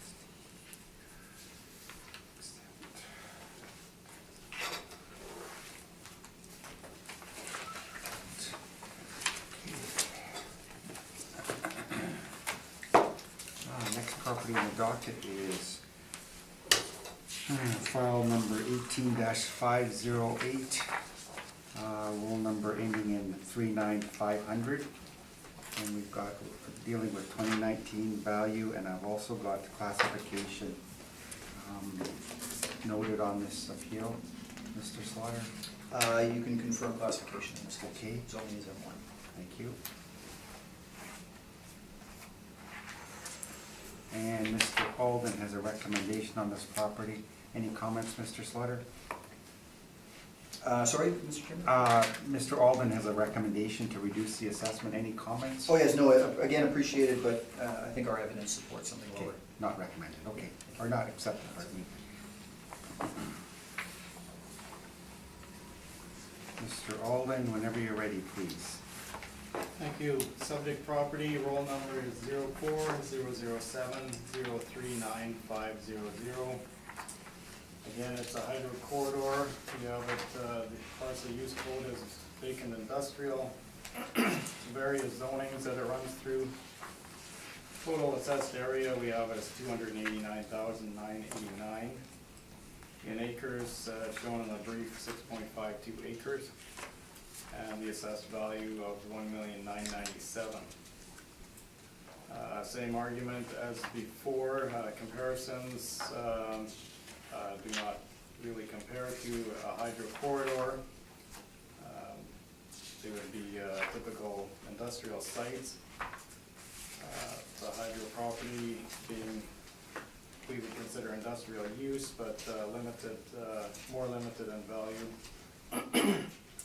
Again, same as one of the previous appeals, labeled some of the parameters on this type of land.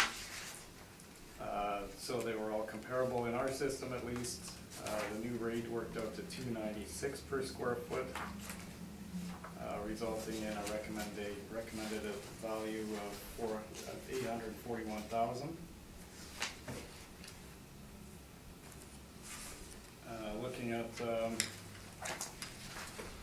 all the hydro corridors assessed, that does cause it to more fall in line.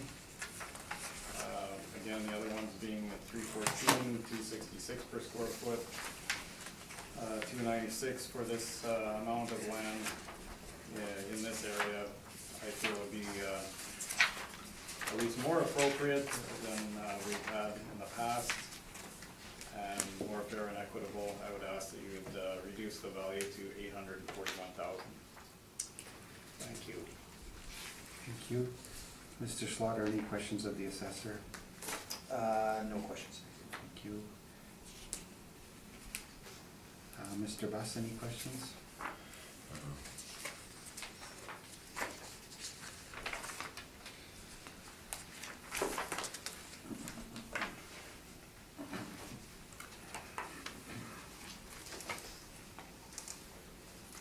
So this is running, this house is backing onto it from both sides? For a good part of it, That's cool. yes. There's also one section that has more industrial properties. Oh, yes. And a kind of a park type area on the southwestern end of the strip. So, say the northeastern end there, do you look at that as having some value to the industrial properties that abut it?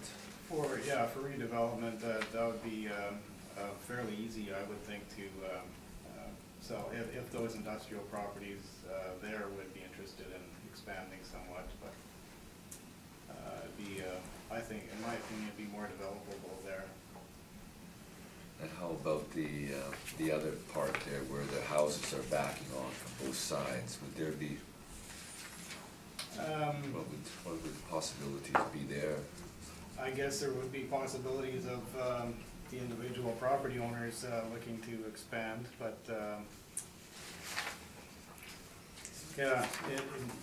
otherwise there's access off of Sun Valley, and it's pretty restricted. Other than that, it's probably too narrow. It is about, the width on here is about 100 feet wide. Yeah. It is about 100 feet wide, so I'm not sure about putting any kind of a roadway through there. Another bicycle path, That would Okay. be a likely, probably more likely. maybe? Recreational use of some kind? Recreational. It does run down to the park area by Chief Pegwood. Thank you, that's all my questions. Mr. Thank you. Chair. Mr. Carrion, any questions? No questions, thank Thank you. you. Mr. Alden, could I get the square footage lot size, please? 200 and, yeah, sorry, I gave the wrong number. It's 283. 283,989 square feet. Thank you. And currently assessed class code 60 and exempt grantable. Yes. Thank you. That's all my questions. Mr. Slaughter, when you're ready, please. Thank you, Mr. Chairman. So again, this is very similar to the last two properties, more similar to the very first one actually, because in this case, there's only two access points to the subject property, one on Sun Valley Drive and then at the very end on DeVries Avenue. Otherwise, it's a relatively thin corridor that runs in between houses for the most part, and then at the northern part, with houses on the north and industrial property on the south. If there was evidence of demand in the industrial area in the form of licenses or leases for part of the hydro corridor, I would have considered that as an indication of perhaps a higher value for that area, but we don't see that. Not to say it's impossible. I think Mr. Buss had a good point that it is possible, but we don't see evidence of it right now. So what we have is a predominantly landlocked, thin corridor, and again, based on the evidence, I think we have very compelling evidence on comparisons numbers, or indices numbers 6, 7, and 8 that I've described to the board, all similar corridors that had time-adjusted sale prices ranging from 33 cents a square foot to $1.15 a square foot. And these are, besides the capitalized values that we talked in other properties, these are the best indications of what these kind of properties would command in the market. So we have used $1 a square foot, and because we don't see any demand in any sections of this property currently, we've applied $1 a square foot as the uniform rate for the entire corridor. That's it, Mr. Chairman. Thank you. Mr. Alden, any questions?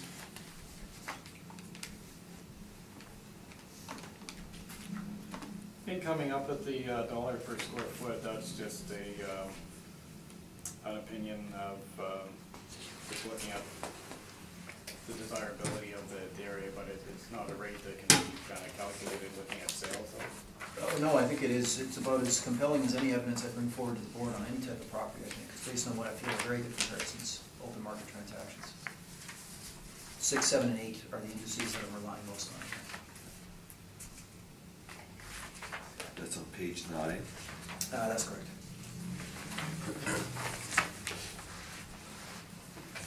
No, all of those comparisons are larger than the subject property. Yeah, so an upward adjustment would be warranted. The average of those comparisons is approximately 50 cents a foot, so I think we're fair at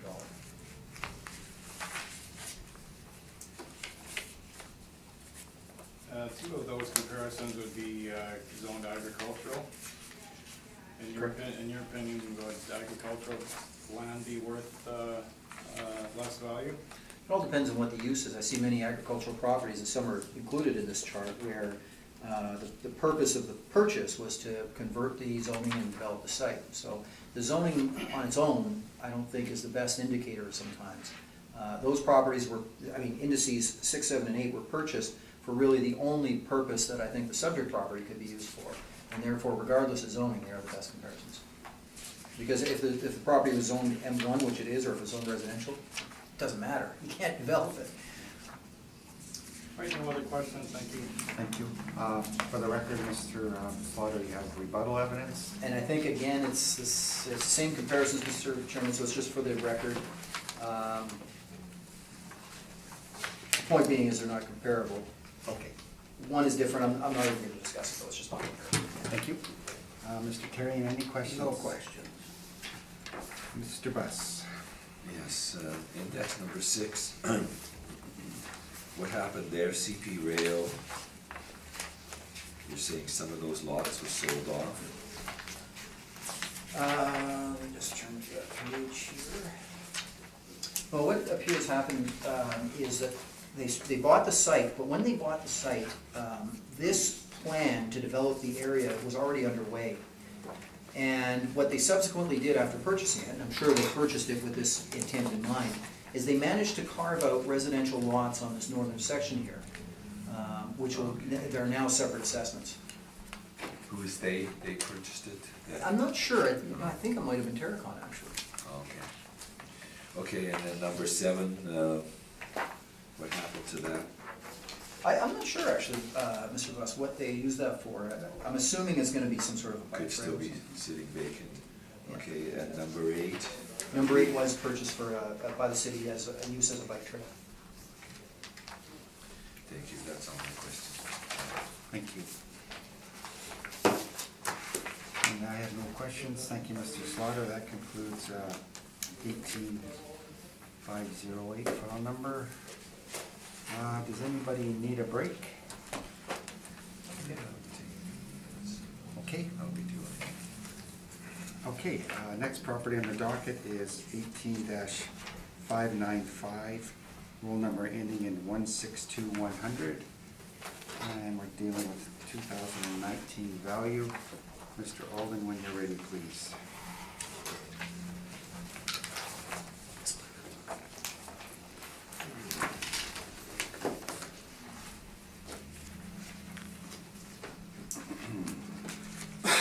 That's Henlow Bay. All right, the subject property, roll number is 03-065-162-100, located in Port Garry on Henlow Bay. We have it, the parcel use code as vacant industrial. The zoning is M2, it's 2.83 acres, or 123,280 square feet. The assessed value for 2019, 1,419,000 per acre. That would be 501,392 per acre. The four comparisons shown on the sheet, these range from 463,765 an acre up to just over 600,000 per acre. I feel that these, this is not a hydro corridor, by the way. It is a relatively more normal configuration piece of property on Henlow Bay. It's got roughly 200-foot frontage and somewhat of a pie-shaped 400-foot rearage. First comparison I have on my brief, 1420 Waverly Street. That is a little larger than the subject property of 4.77 acres. It is on a heavier traffic route. The March 2016 sale for $2,450,000 worked out to $513,637 per acre. I would say that that is a little more advantageous location on the heavier traffic route, but it is pushing twice the size of the subject property. So we consider the size in that, and it is also vacant industrial, zone M2, comparable in that respect. The assessed value of the subject is a little bit less per acre. Number two, on Rothwell, again in the vicinity, although we would classify this as Tuxedo, but it is in the area. It's a vacant commercial property, zoned M2. We did hear about this one a little bit earlier today. It is more or less in Waverly, but using the Gamble Street as the actual frontage along the west side, and it's at the corner, more or less at the corner of Clarence.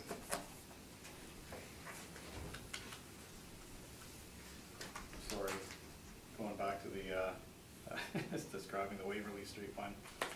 The Rothwell one was the comparison, more irregular shape along Kenniston Boulevard, accessed through another property on Rothwell.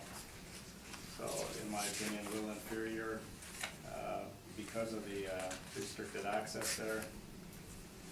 3.26 acres, a little closer in size of the subject. 2014 sale, $601,000 per acre. 1450 Waverly, we have another vacant industrial property, 6.41 acres, larger than the subject. February 2014 sale, $463,765 per acre. It is twice the size, and it is a couple years older than the reference year. So both factors would justify a $501,000 per acre on the subject. Comparison number 4 on Wilkes, vacant industrial, zoned M2, 3.62 acres, relatively similar in size to the subject.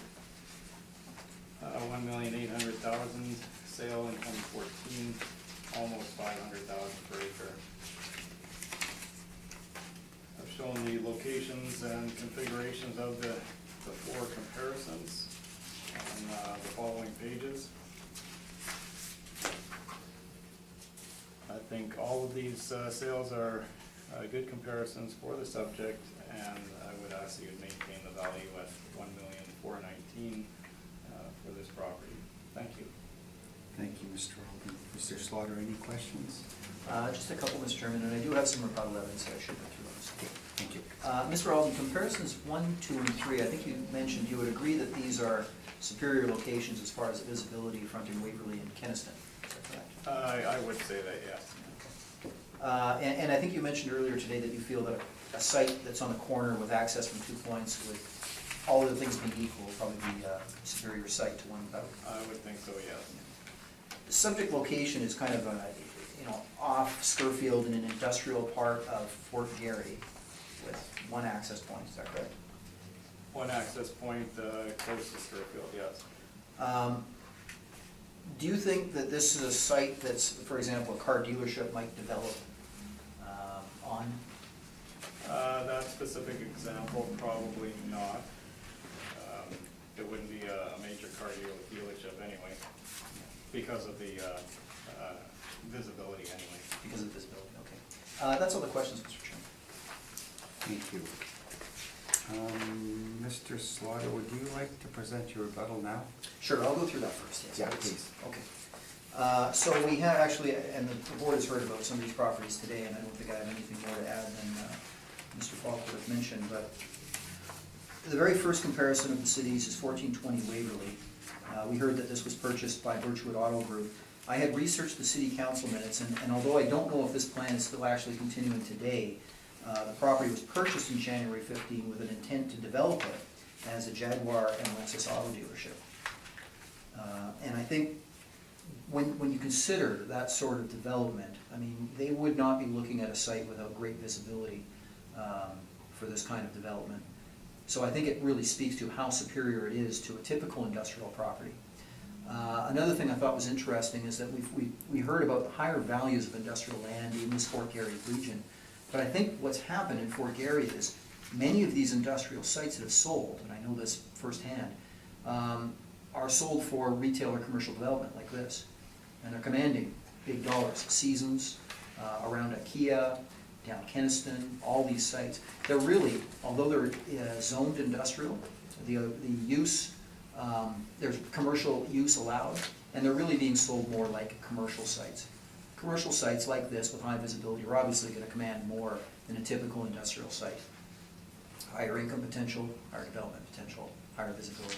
For these reasons, I don't think this is a great comparison for the subject property. It's a good comparison in general, but there has to be adjustments for the fact that the visibility is so much greater. Number 2 is a similar example. This is now developed as the Mercedes dealership. And when you drive by, I mean, it's great frontage along Kenniston, 60,000 vehicles a day, and it's very, very visible. I thought the same thing as Mr. Alden at first. I thought, how the heck do you access this thing? And then I found out that, yes, they do have an easement over land that they lease, so they control that. I'm sure that was part of their purchase. They would not have purchased this site and then took a gamble on trying to access it. This was all factored into their purchase price. And again, I think this is a far superior property. This is more of a commercial property on a very high traffic, high visible location facing Kenniston. The third is right beside the very first property, or 2 doors down from the very first property we talked about. It's on a high traffic location. In this case, it's improved with the MTS data center, which isn't like a car dealership, but the location is the same. It's a high traffic location. Our traffic count we had was just about 30,000 vehicles per day based on the city's 2015 traffic map. Subject property on Scurfield is under 10,000, and subject property is off of Scurfield. So we're talking about something that's in the single digits for traffic on that subject property. For these reasons, I think they're, obviously these are going to command more than the subject would. And the fourth property has been a strange one for me. I could not figure out why the purchase price in 2014 was at the rate it was, $1142. It still sits vacant. And the assessment on this property, as appealed by the owners, which was Caricon actually, I talked to Mr. Falk about this just this morning, is only $5.43 a square foot. So what happened here? And I still didn't know until this morning. The site was purchased with one intent, with one development plan. In fact, that plan considered the use of pipes, drainage ditch, I think it was, instead of having actual pipes. The city said, no, you can't do that. It was too late, they purchased the property. It now sits vacant, because they can't afford to do anything with it. This must have been part of the rationale to have the assessment reduced to $5.43 a square foot, despite having been purchased for $11.42. So something is off on that property that I don't think it should be relied upon for the subject property. Also, at the time of the sale, I think they were thinking that this was a great location because of its proximity to Seasons, but that hasn't panned out for various reasons. Okay, That's all. thank you. Mr. Alden, any questions? No, sorry, I'm wrong. Mr. Terrian, any questions of the assessor? No, I'm okay, thank you. Okay. Mr. Buss?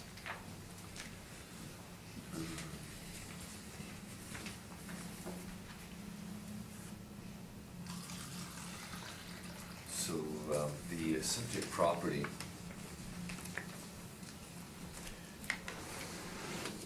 it does not have the retail potential that some of the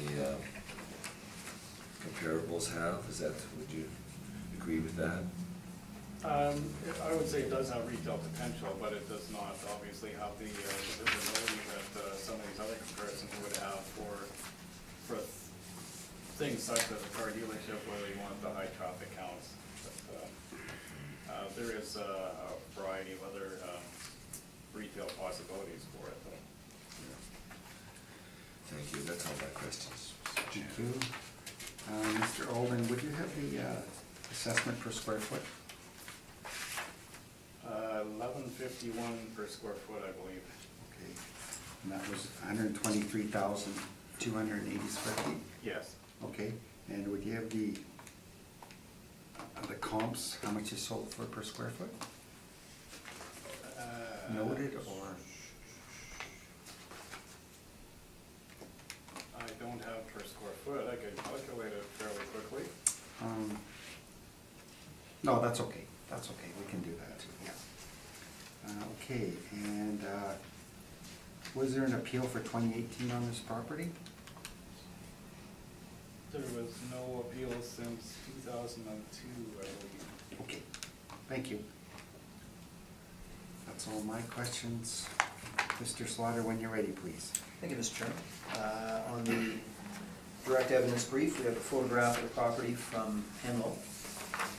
As Mr. Alden mentioned, there's one access point off Henlow, which is south of Spurfield in an industrial area. Half of the site is used for parking for an adjacent building, and the rest at the rear is used for just storage. On page 5, you see the aerial photo, which Mr. Alden has already gone through. This is an industrial site. I agree with Mr. Alden that the zoning would allow for different commercial uses, but nobody would develop this as a commercial development, in my opinion, because of its location. It's in an industrial park. It wouldn't command the traffic that would warrant any sort of development like some of the comparisons.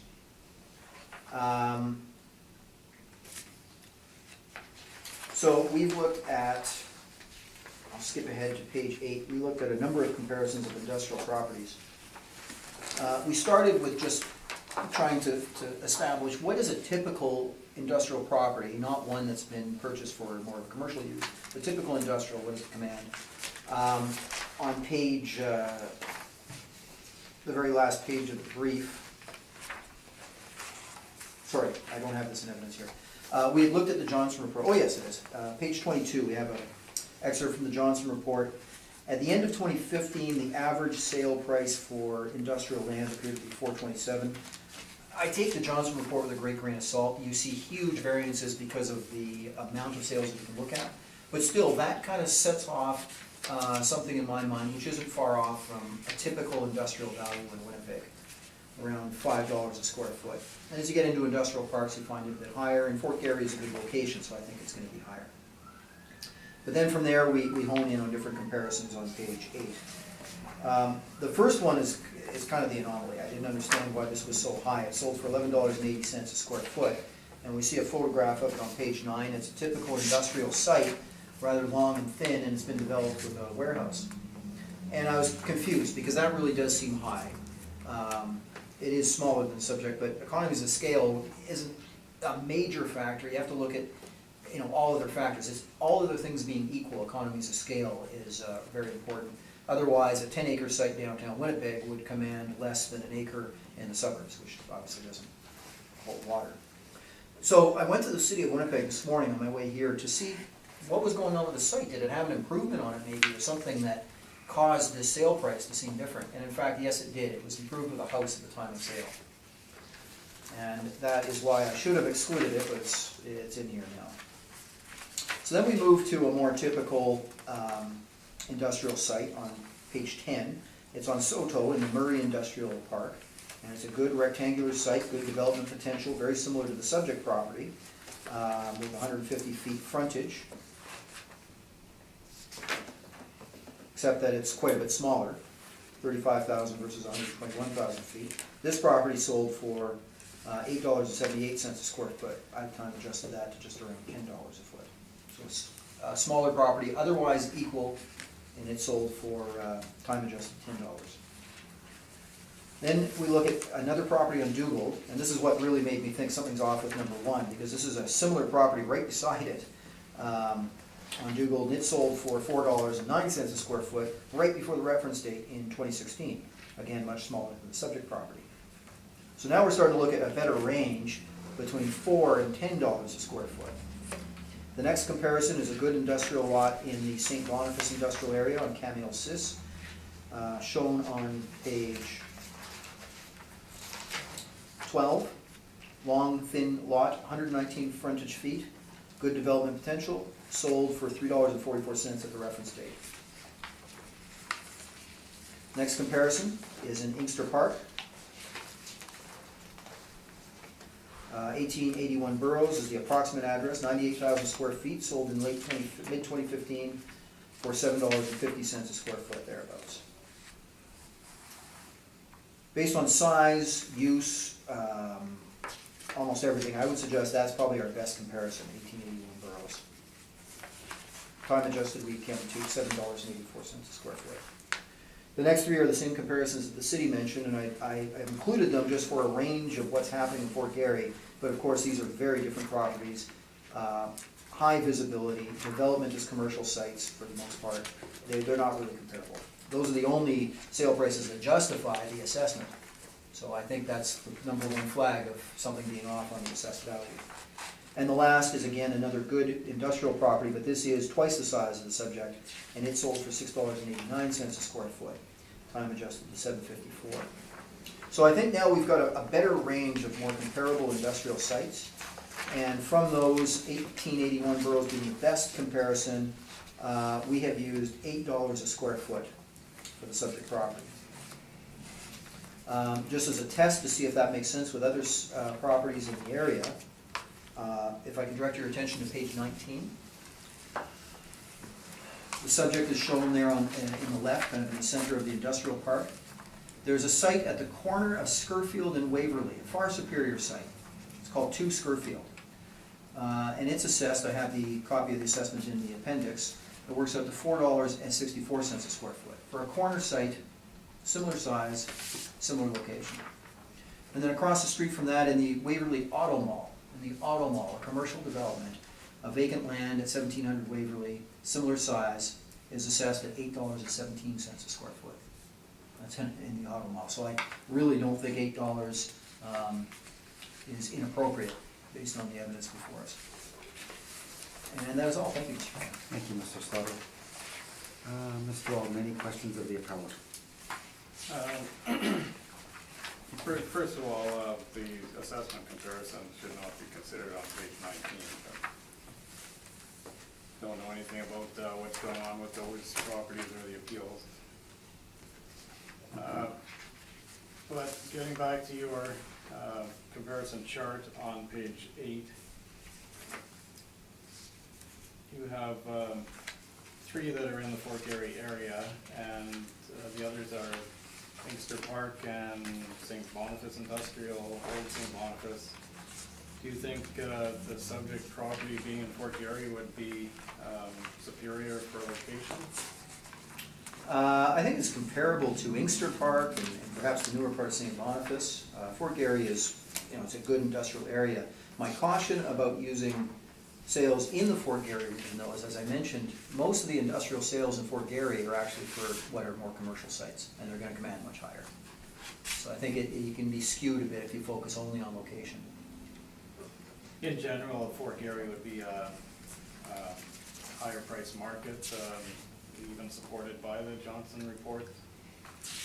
Yeah, I'd agree, there'd be a premium to that.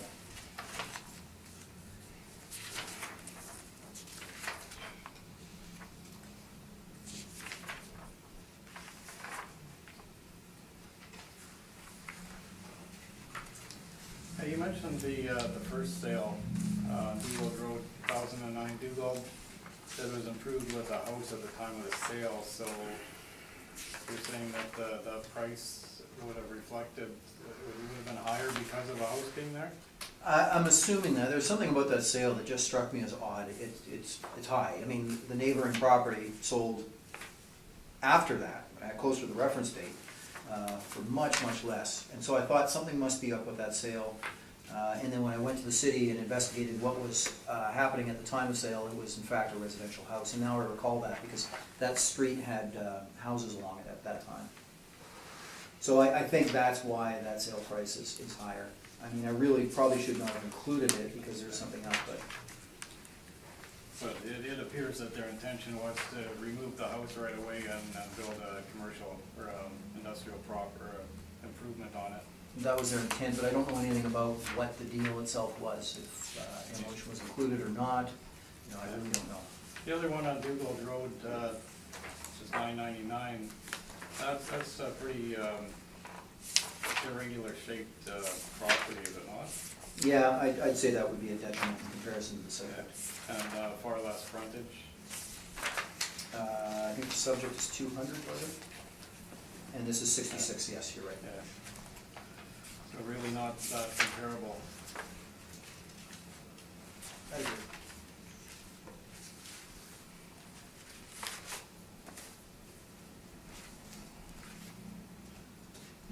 That's all the questions I have, thank you.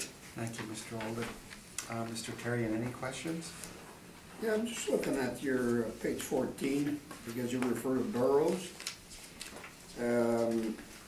as the best comparable. How many square feet is this? Burroughs is 98,000. 98,000? Okay. Versus 123 for the subject. That's correct. The subject has 1151, the city has, and you're using $8 as the comparable. Yeah, the comparable sold for $746 a square foot.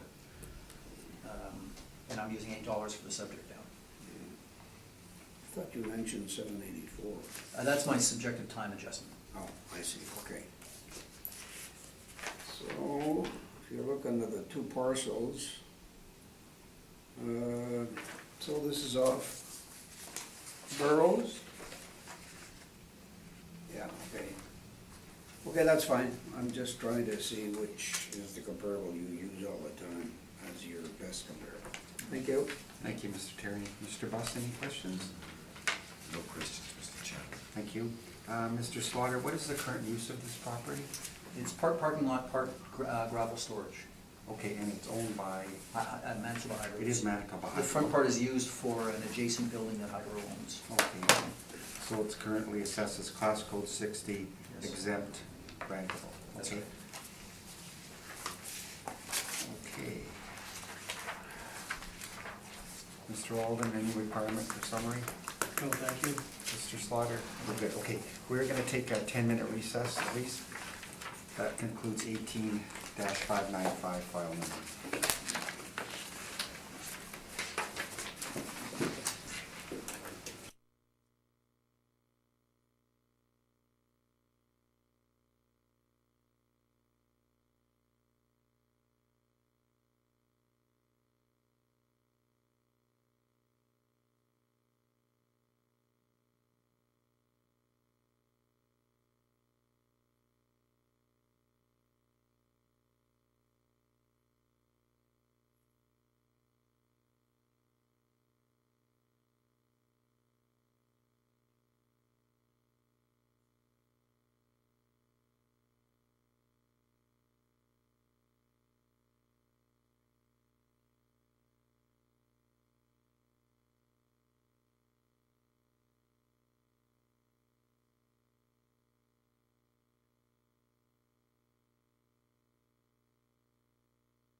I'll call the hearing back to order. Next property on the docket is file number 18-614 Taylor Avenue.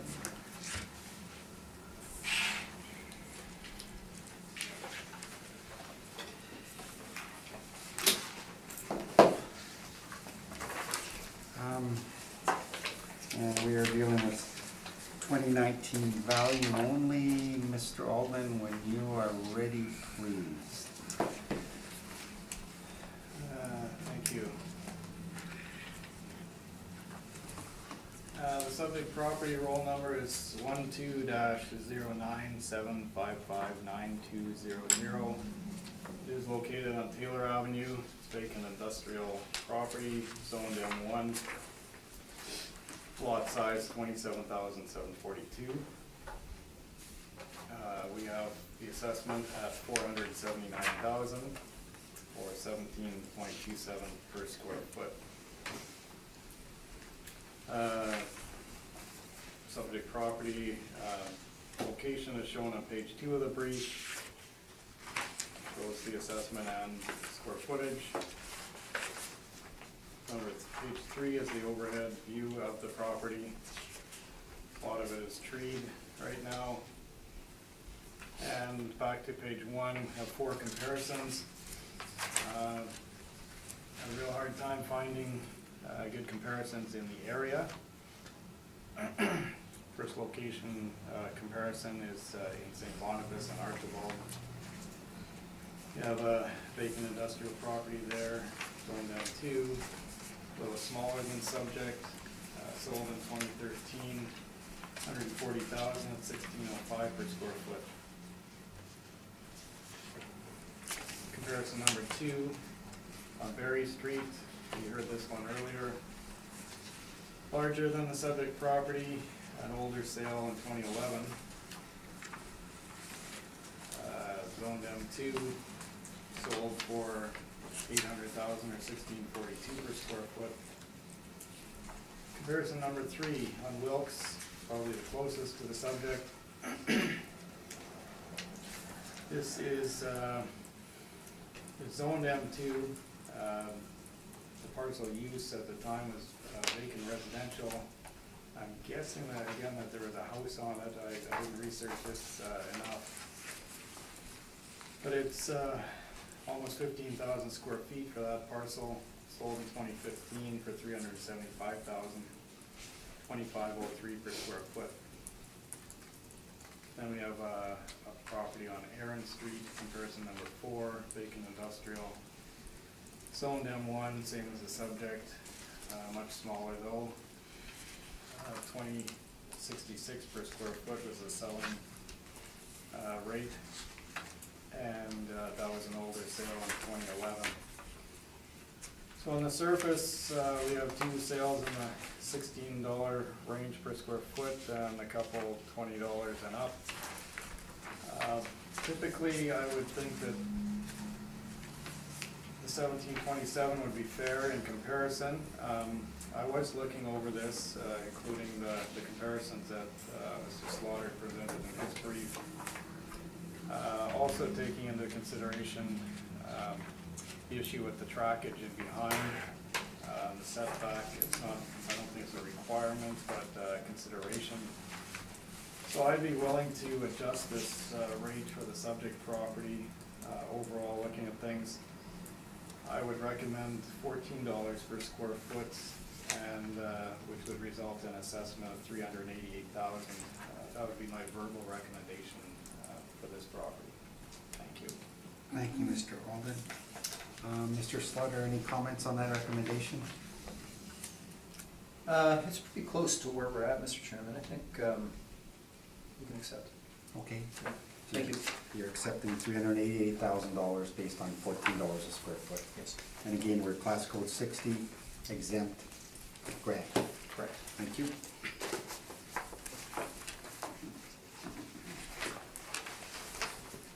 Thank you both.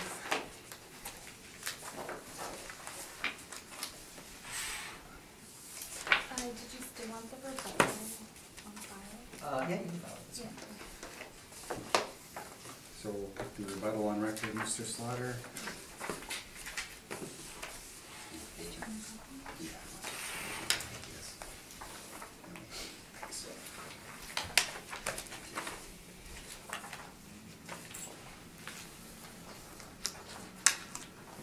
It's actually the previous one.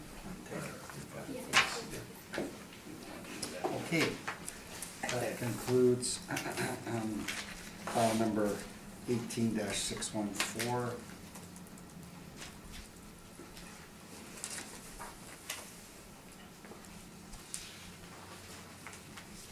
And our next property on the docket will be file number 18-611, roll number ending in 7500, 1649 St. Matthews Avenue. And I know we're dealing with 2019 value, and Mr. Alden has a recommendation on the property. Go ahead, Mr. Alden. Thank you. Well, again, we're back to hydro corridor type property. The address is 1649 St. Matthews. It does cross that street, but it does span other streets going north-south. Roll number is 07569007500. Vacant industrial is the parcel use code and zoned M1. It's 3.33 acres.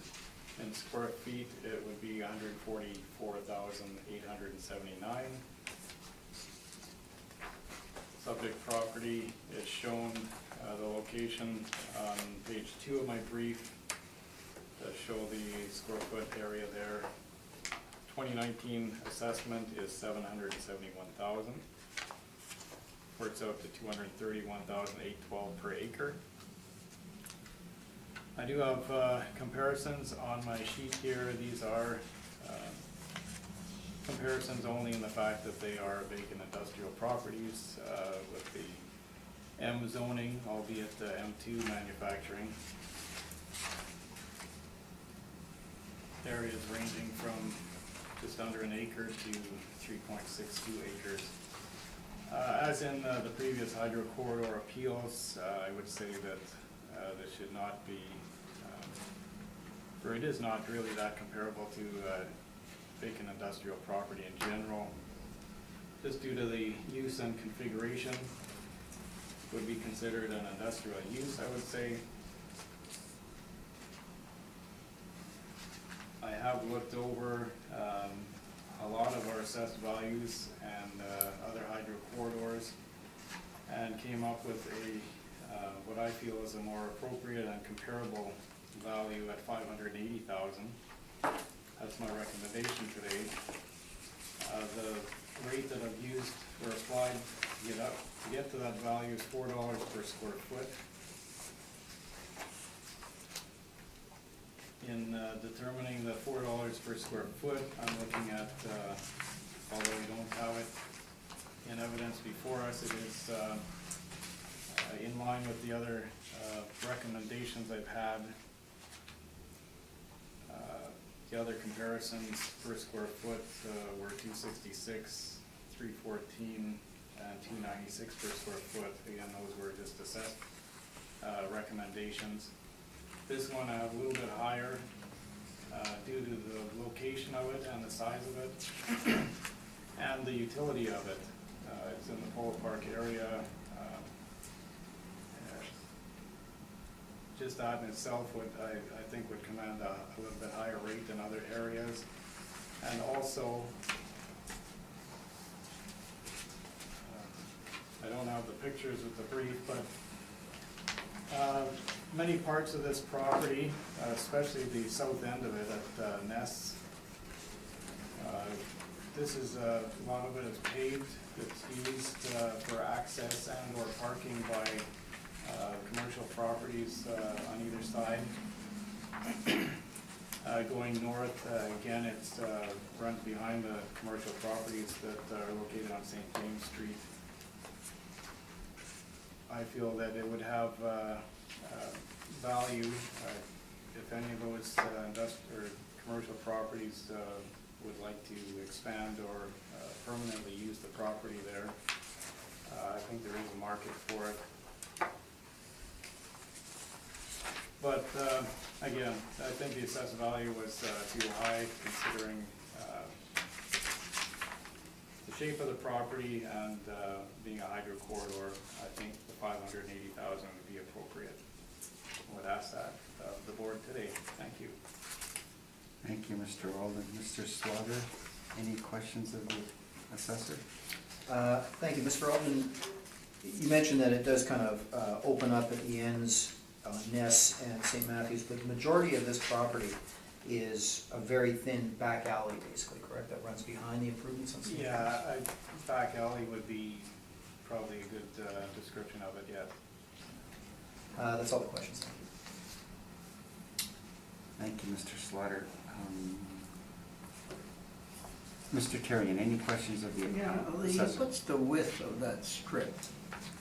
The narrow part of it would be approximately 30 feet, but it does flare out to, I don't know if I have the numbers on. Oh, but I can, yeah, I'm looking at the longer Proportionately, you strip. can tell, yeah, Yeah, the narrow okay. part would be about 30 feet. So, some access and parking. So these properties here are all commercial properties here? Yes. Here? Yeah. Okay. And what's this here? This a mall or? On the west side, Yeah, here. the left side, that would be residential, It wasn't? yeah. Oh, that's kind of funny, but, okay, maybe it's my eyes. So, do we know if these people are using this, like the people here using this? Yeah, Do we know? I should have put these pictures in, I don't know if it'd be okay for the board to look at those.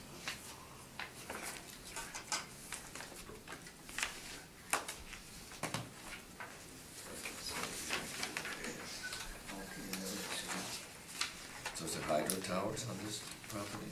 There is, yeah. All poles anyways. There's a substation on the corner of Portage and, Yeah, the substation area would be by St. Matthews, the north end.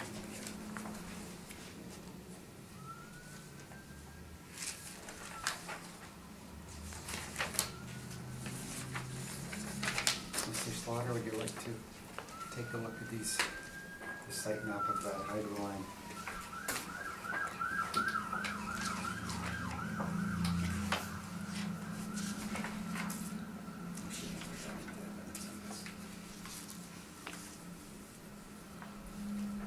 Yeah, I think these are pretty much what I had in the aerial photos. Yeah, that's good. Thank you. Thank you. And we'll enter those into evidence, Mr. Alden. Thank you. That's all my questions, Mr. Chairman. Thank you. Mr. Buss?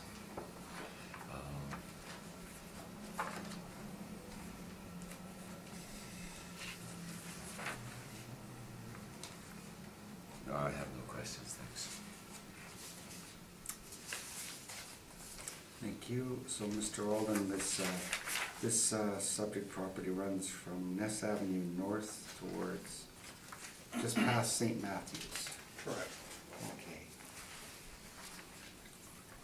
And you're saying it's utilized by some of those businesses on the west side of St. James Street? Yeah, I St. don't know James. if there's any actual licenses or leases in Yeah. place, but visually it looks like they're using them, yes.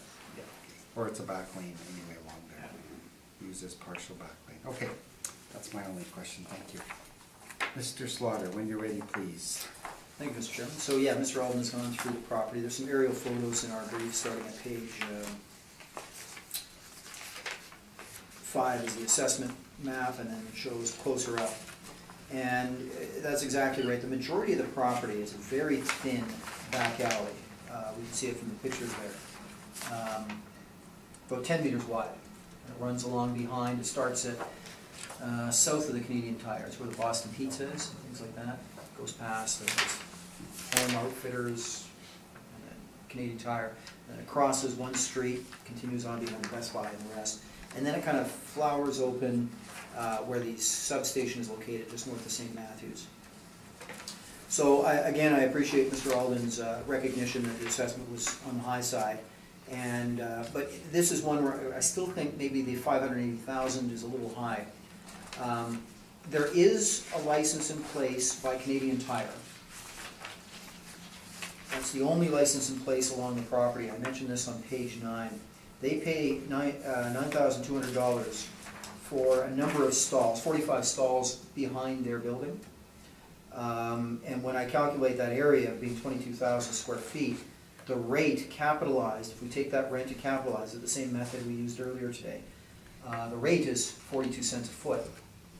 And I step back and I think, does that make sense? Well, yeah, for 10 meters of a back alley, the only people who are going to want it are the tenants of the buildings, and it makes sense for a very kind of rear thin parcel. So that's the evidence of what two parties felt appears to be valued for this section. I've applied $1 a square foot for the same rationale I've been using on those corridors, even though this is much narrower. Recognizing it is St. James, and although I don't know how much the location is going to really influence this, kind of is what it is, and you can't really do much with it except hope that somebody needs it for parking. So for the main corridor, I've applied $1, but I have applied a higher rate to the ends where it kind of flowers out at Ness and above St. Matthews. Again, it can't be, a typical land rate shouldn't be used because this doesn't have the configuration, the physical attributes, and it's hindered by the fact there's hydro lines and a substation on it.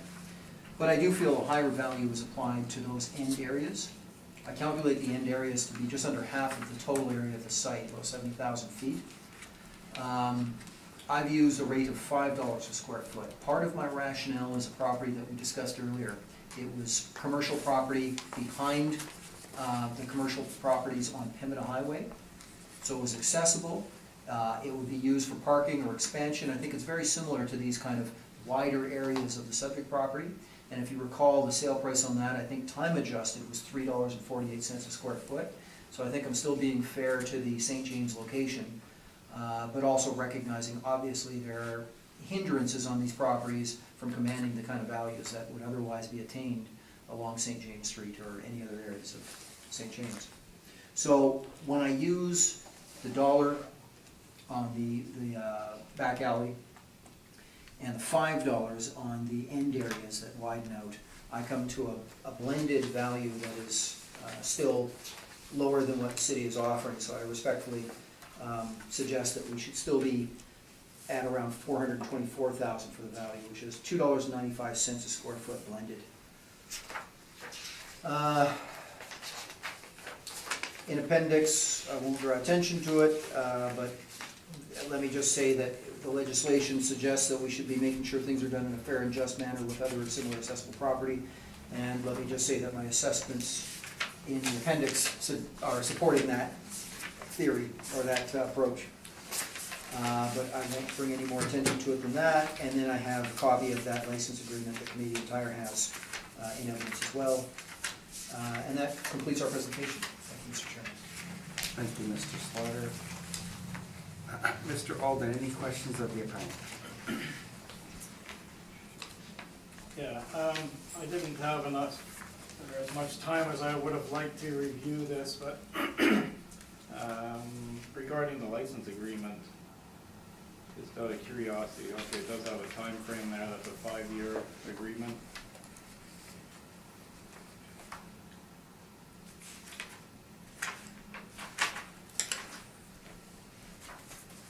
Okay, yeah, I don't really have any questions, thank you. Okay.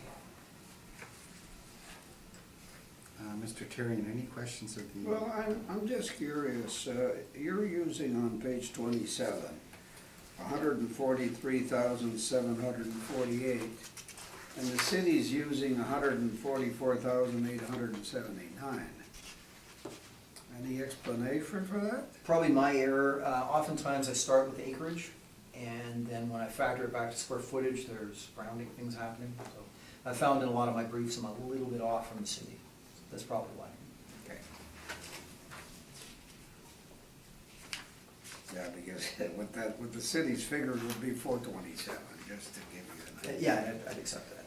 Well, yeah, I just wanted to raise that, but I couldn't understand the difference. That's all I have, Mr. Chairman. Thank you.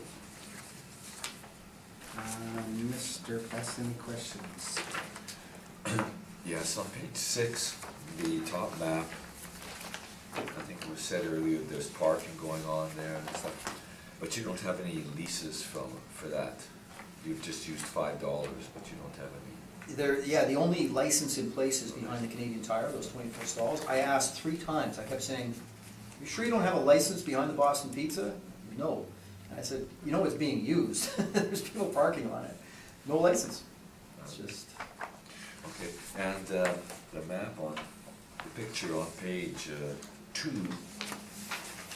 so that's the strip there, there's the back lane, which would be public land, and then where the 30 feet is sort of where that truck is parked, or? sorry, which page are you on? Page 2. Oh, here, Picture, page 2.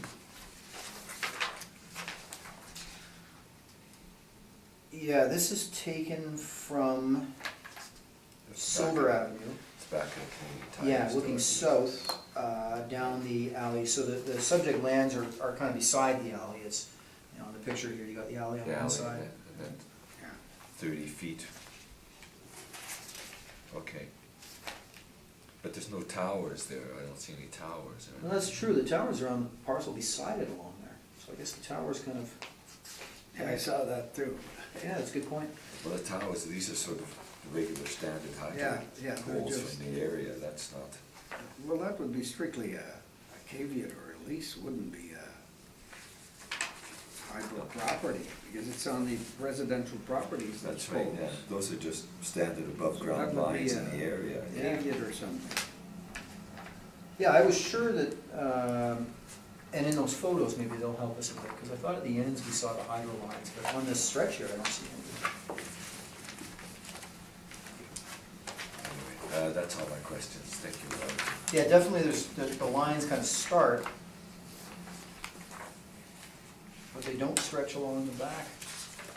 I don't know how that works. So half the site is under the hydro lines and the rear part isn't. No, I can't explain anything more than that. Yeah, just a comment, I'm thinking, and it's almost a guess, but I remember we were looking at the hydro property right at Portage Avenue, and I think at the time, there's something to do with tunnels going a corridor down that direction, so maybe it's like an underground use or. That makes sense, yeah, Okay. yeah, that makes sense. Yeah. Thank you. Would you like to review these pictures again? Okay. You might see something there. Yeah. Only on the ends, like Yeah, Mr. Slaughter well- said.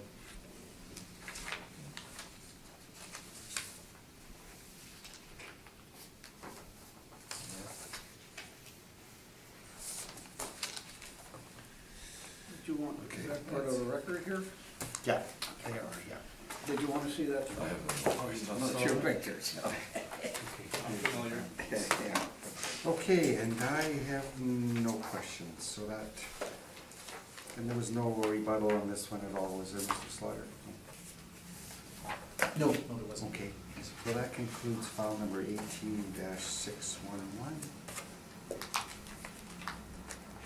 which was 1649 St. Matthews Avenue.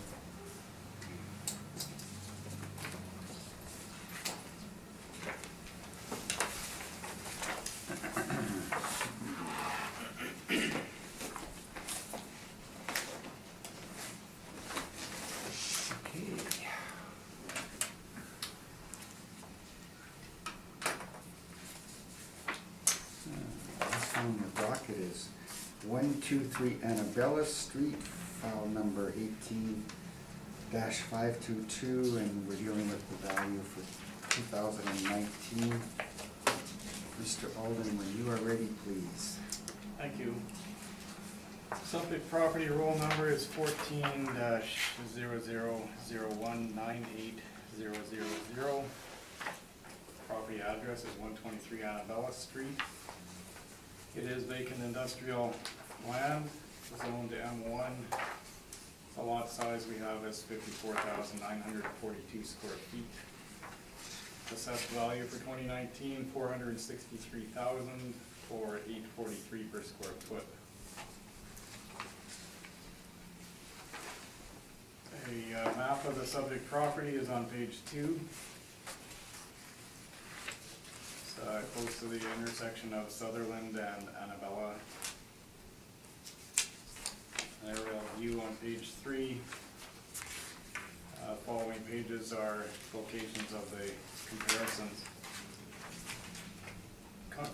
Comparison number 1 is on Mead Street. This is land used as a storage compound. I won't necessarily call it vacant land because there is a small shed on it, but that's the only improvement, so comparable to vacant land. 44,000 square feet roughly, sold in 2014 for 450,000 or $10.20 per square foot.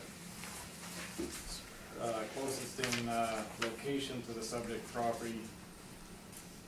Then we have comparison number 2, St. Boniface and Newville, zoned M2, 64,896 square feet, sold in 2014 for 900,000 or $13.87 per square foot. Out on Dewald Road, another familiar comparison. Zoned M2, 20,238 square feet. Also sold in 2014 for $11.74 per square foot. And another one in St. Boniface on Desmuron, zoned M1, 18,233 square feet, smaller than the subject. A little older sale, 2013 for $200,000 or $10.98 per square foot. The first comparison would be, I think, the best, albeit it is used as a storage compound. It would have the fencing and the shed on it, $10.20 per square foot. I have looked over Mr. Slaughter's brief and comparisons. I've reconsidered the value on this. Looking at my comparison number 1 and several of his comparisons, I believe would support a recommendation of $6.50 per square foot and a value of $357,000. That's using our square foot area. Again, it differs slightly, but using the 54,942 at 650 would give a value of $357,000, and that would be my recommendation today. Thank you, Mr. Olden. Mr. Slaughter?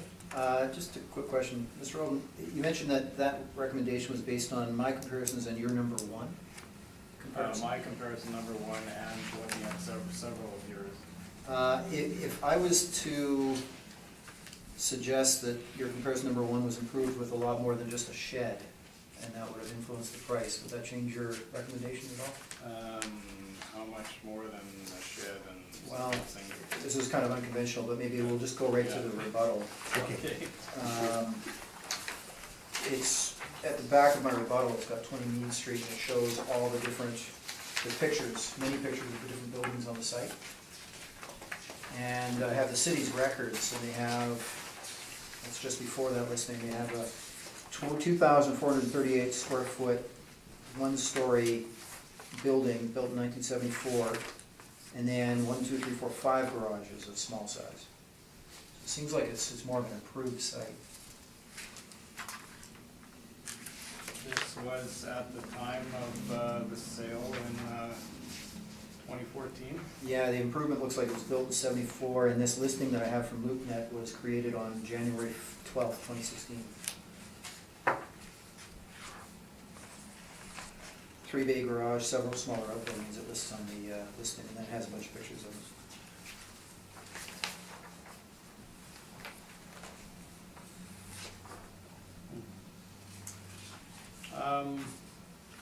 Would you consider a revision to the recommendation based on that? Yeah, I'm already dropping it, close to $4 from the 10-20 rate, but I'll leave it at 650 square foot. Fair enough, Correct. yeah. Thanks for looking at that.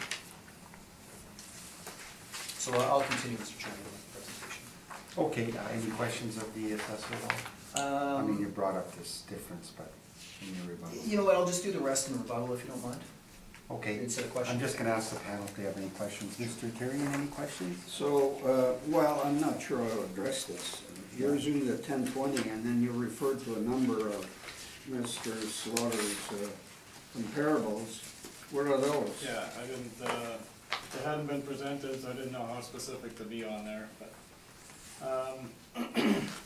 Is that proper, Mr. Chairman? Well, we should probably have Mr. Slaughter present it first Okay. before we refer. How's Okay, that? maybe, I was just trying to get a handle Yeah. on how he came to the 650, I guess. Okay, that's fine. The question is pending, how's that? Remind me. No, it's okay. No, Okay.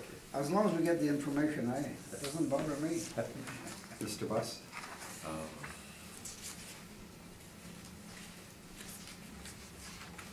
So you were thinking that the 20 meet comparison was your best comparison, is that the idea? yeah, well, in terms of location, and I put a high, weight on the location anyway, and, it is in the South Point Douglas area, subject is North Point to Douglas, but. Where did they, on your map on page 3, where did they access? Where is the subject property access, right off of Annabella? The access is off of Annabella, yes. Okay.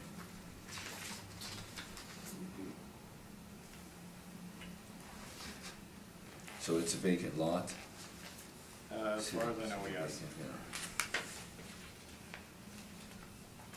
Yeah. Any idea how long it's been vacant? Quite some time, I believe. Just looking at the, the aerial view on page 3, doesn't look like it's been used for much there. Thank you, that's all my questions, Mr. Chairman. Okay, I have no questions. Mr. Slaughter, please. Thank you, Mr. Chairman. So, page 2 is a photograph of the property from the corner of Sutherland and Annabella. As mentioned, it's just a bare lot used for storage, access off Annabella. Off Sutherland, there's properties which front Sutherland, which block the access to the subject property. You can see that better on page 5 from the aerial photo. The back abuts onto, the south part abuts onto a major rail line. The only other thing I'd add to the description of the site, two things that would hinder the value in my opinion, are that the proximity to the rail lines would, as of 2016, have an effect on potential uses. And that's as per the regulation on rail, well, I don't know if I've had a chance to talk about this, Mr. Chairman, but on page, I caught myself. I have this in evidence from another one that we ended up agreeing to. I can refer you to that, or I can just describe the Yeah, effect. just describe. Sure. What happened is, in 2013, there was a recommendation made for all municipalities with regards to properties in close proximity to rail lines. And basically the recommendation is, be careful about development for anything that's like residential or high traffic. You should have these kind of setbacks, 30 meters from major lines, 15 meters from secondary lines, different recommendations, and I don't think they really held any weight until 2015, the effects of, or the incident at Lac Mégantic. And then municipalities started to say, oh boy, let's go back to these recommendations. In 2016, the City of Winnipeg City Planning started to consider these recommendations. So we had actually first-hand experience for a client of ours that had a property alongside a rail line on Archibald, and their original plan was denied because of the proximity to the rail lines. So the impact is that any property within that proximity to a rail line has a concern now about the potential developments.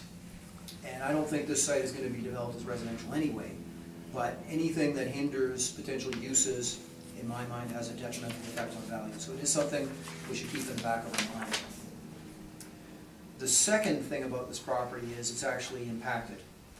And I have in evidence on the very last page, a list of the sites on file with the Contaminated Impacted Sites Program in Manitoba. And you can see highlighted is 123 Annabella. And when I met the representative from Hydro and we went out to this site and a neighboring site, in his recollection, a long time ago, these sites were used for what was called coke. It was a derivative of coal, and so that is what is impacting the site to this day. I have no idea of the degree of impact or cost of remediation, but all of the things being equal, just the fact it's on those lists, I think would have an effect on value. So these are two of the reasons why I'm still hesitant to accept the assessor's recommendation. Now, if I may direct your attention to page 8, this is our set of comparisons. And I don't want to forget that I will refer back to rebuttal at the end of this to talk about the assessor's comparisons. So on page 8, we have a list of 7 industrial properties. And I think the Point Douglas location is something that should be considered. And I can say that 4 of our comparisons are either in Point Douglas or a similar sort of central area. So I'll go through each one, and each one is on a separate page starting at page 9. Zero Jarvis is at Jarvis and just off Power. It's a very similar site as far as use. It's a storage site, just raw storage. It has 99-foot frontage. It's a very good comparison, except that it's much smaller. It's 16,000 feet as compared to the subject's 56,000 square feet. And again, economies of scale I consider all other things being equal. Otherwise, it's a very good comparison. So in this case, I suggest a downward adjustment from the sale price, which was $551, that I time adjust to $763. So I think subject has to be lower than that. A similar property, the next one that's sold is on the next page. Very similar, same sort of size. Sold a few months later for $571 a foot. And again, based on economies of scale, I think there should be a downward adjustment. The third isn't as good a comparison. We've talked about it before. It's on Dugald in St. Boniface. But it is a 36,000 square foot site that sold at the reference date for $4.12 a square foot. So I don't think we should ignore it, except its configuration isn't as good as the subject. The following page, I hope I'm not going too fast, but the following page is a very good comparison in Point Douglas, right around the corner from the subject. In fact, if you look on page 12 at the map of where the comparison is located, subject property is kitty corner. So it's an excellent comparison, and it sold in early 2015 for $3.77 a square foot. So I time adjust that to $4.07. Best comparison. It also abuts on a rail line at the back. Fifth comparison is in St. Boniface. Closer in size, sold right at the reference date for $3.44 a square foot. It's a longer, thinner site though. Next comparison we've talked about on Burroughs. I think this is a superior property based on location. Time adjusted sale price is $784. And lastly, 60 Higgins. Very good comparison as far as location. It's on the river. And it was larger than the subject property, but it sold for $4.59 a square foot, which I time adjust to $6.15. So with subjective adjustments made to all, I think the fair range is closer to about $5 a square foot. And again, I think the best comparison right across the street from the subject is 89 Higgins. And again, that property sold for what is time adjusted to be $4.07 a square foot. So when we look at the evidence, if I may pause, Mr. Chairman, and now refer to my rebuttal. Because we'll add these to the set of evidence that we're looking at to determine the value. So in the rebuttal evidence I provided, I've already mentioned this, but the only property in Point Douglas, which would otherwise be a very good comparison, actually is improved with a number of properties, and I have that in the appendix for the rebuttal. It has a few pages of the pictures of the different garages in the building on site, and the listing as of January 16, which mentions that it has these improvements. Therefore, I don't think this is a good comparison for vacant land, unfortunately, because otherwise it was the only good comparison as far as location. The second of the city's comparisons, we mentioned earlier this morning, it's located on Youville and St. Boniface, and though it is zoned M2, my assumption is this was being purchased for a residential development. And the reason is, if you look at the map and the picture at the bottom, surrounding the property are very nice actually, single-family residential, and directly to the south is now multi-family residential. So I think it would be very plausible that council would approve a rezoning of this site, and that's probably what the purchaser was buying. So again, this is speculation, but it raises a flag as to whether this is a good comparison for a contaminated site in Point Douglas. The third we've talked about before, it's an irregular shaped property that had a house on it at the time of sale, which may explain why it seems to pop out as one of the higher industrial sales in St. Boniface. Remember I mentioned that in my direct evidence for property to survey. And then the last one is on Desmirons. It's a long thin parking lot. It ends up that I researched the ownership, and it was purchased by the owner of the property adjacent to the north, which is the Corporation de Développement Économique Riel, as ancillary parking. So I think this would be considered a motivated sale. And again, not in Point Douglas. So all these things considered, I really don't think the city's comparisons are pointing us in a very good direction for the subject property's value. And in conclusion, I again suggest that the Point Douglas sales that I have in evidence are the best indicators, and that $5 a square foot seems like a more appropriate value. That is all. Thank you. Thank you, Mr. Slaughter. Mr. Alden, any questions?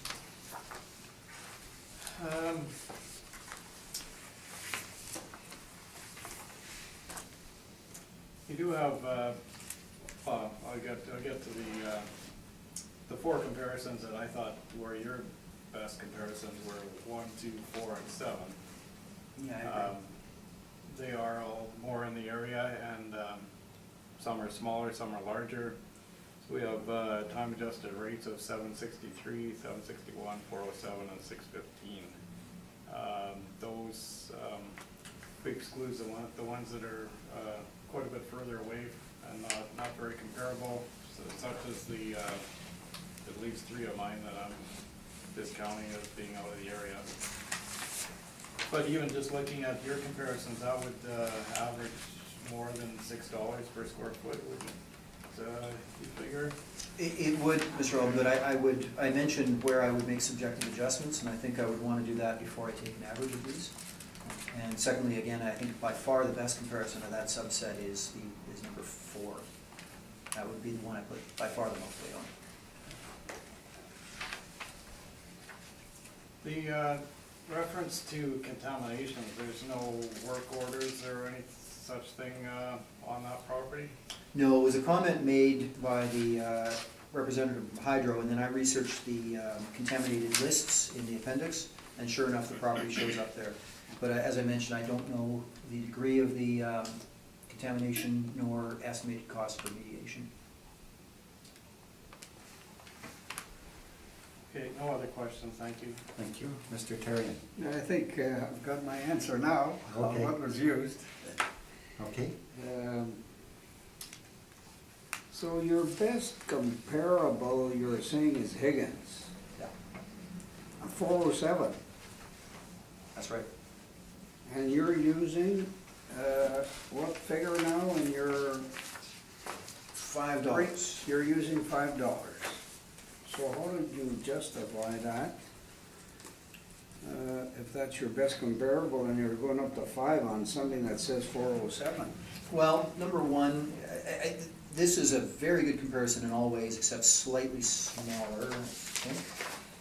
Oh, no, it's the same size, too. Yep. Yeah, so actually, no, it's a good question. I guess the only thing that swayed me was the same sort of logic that Mr. Alden was saying. I mean, we do have 4 comparisons which are really good, but then I would make subjective adjustments to 1 and 2 for size, and 7 for the fact it's on the riverbank. So in the end, I thought, okay, I can't ignore that these are still going to be north of 5, even with my adjustments. And so I felt that 5 is for this best lands for the subject property.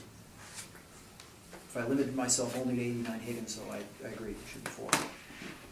Thank you. Thank you, Mr. Buss. No questions, Mr. Chairman. And I have no questions either. Thank you. That concludes our hearing today. Thank you. Thank you very much. Thanks, Mr. Slaughter, Mr. Ullman.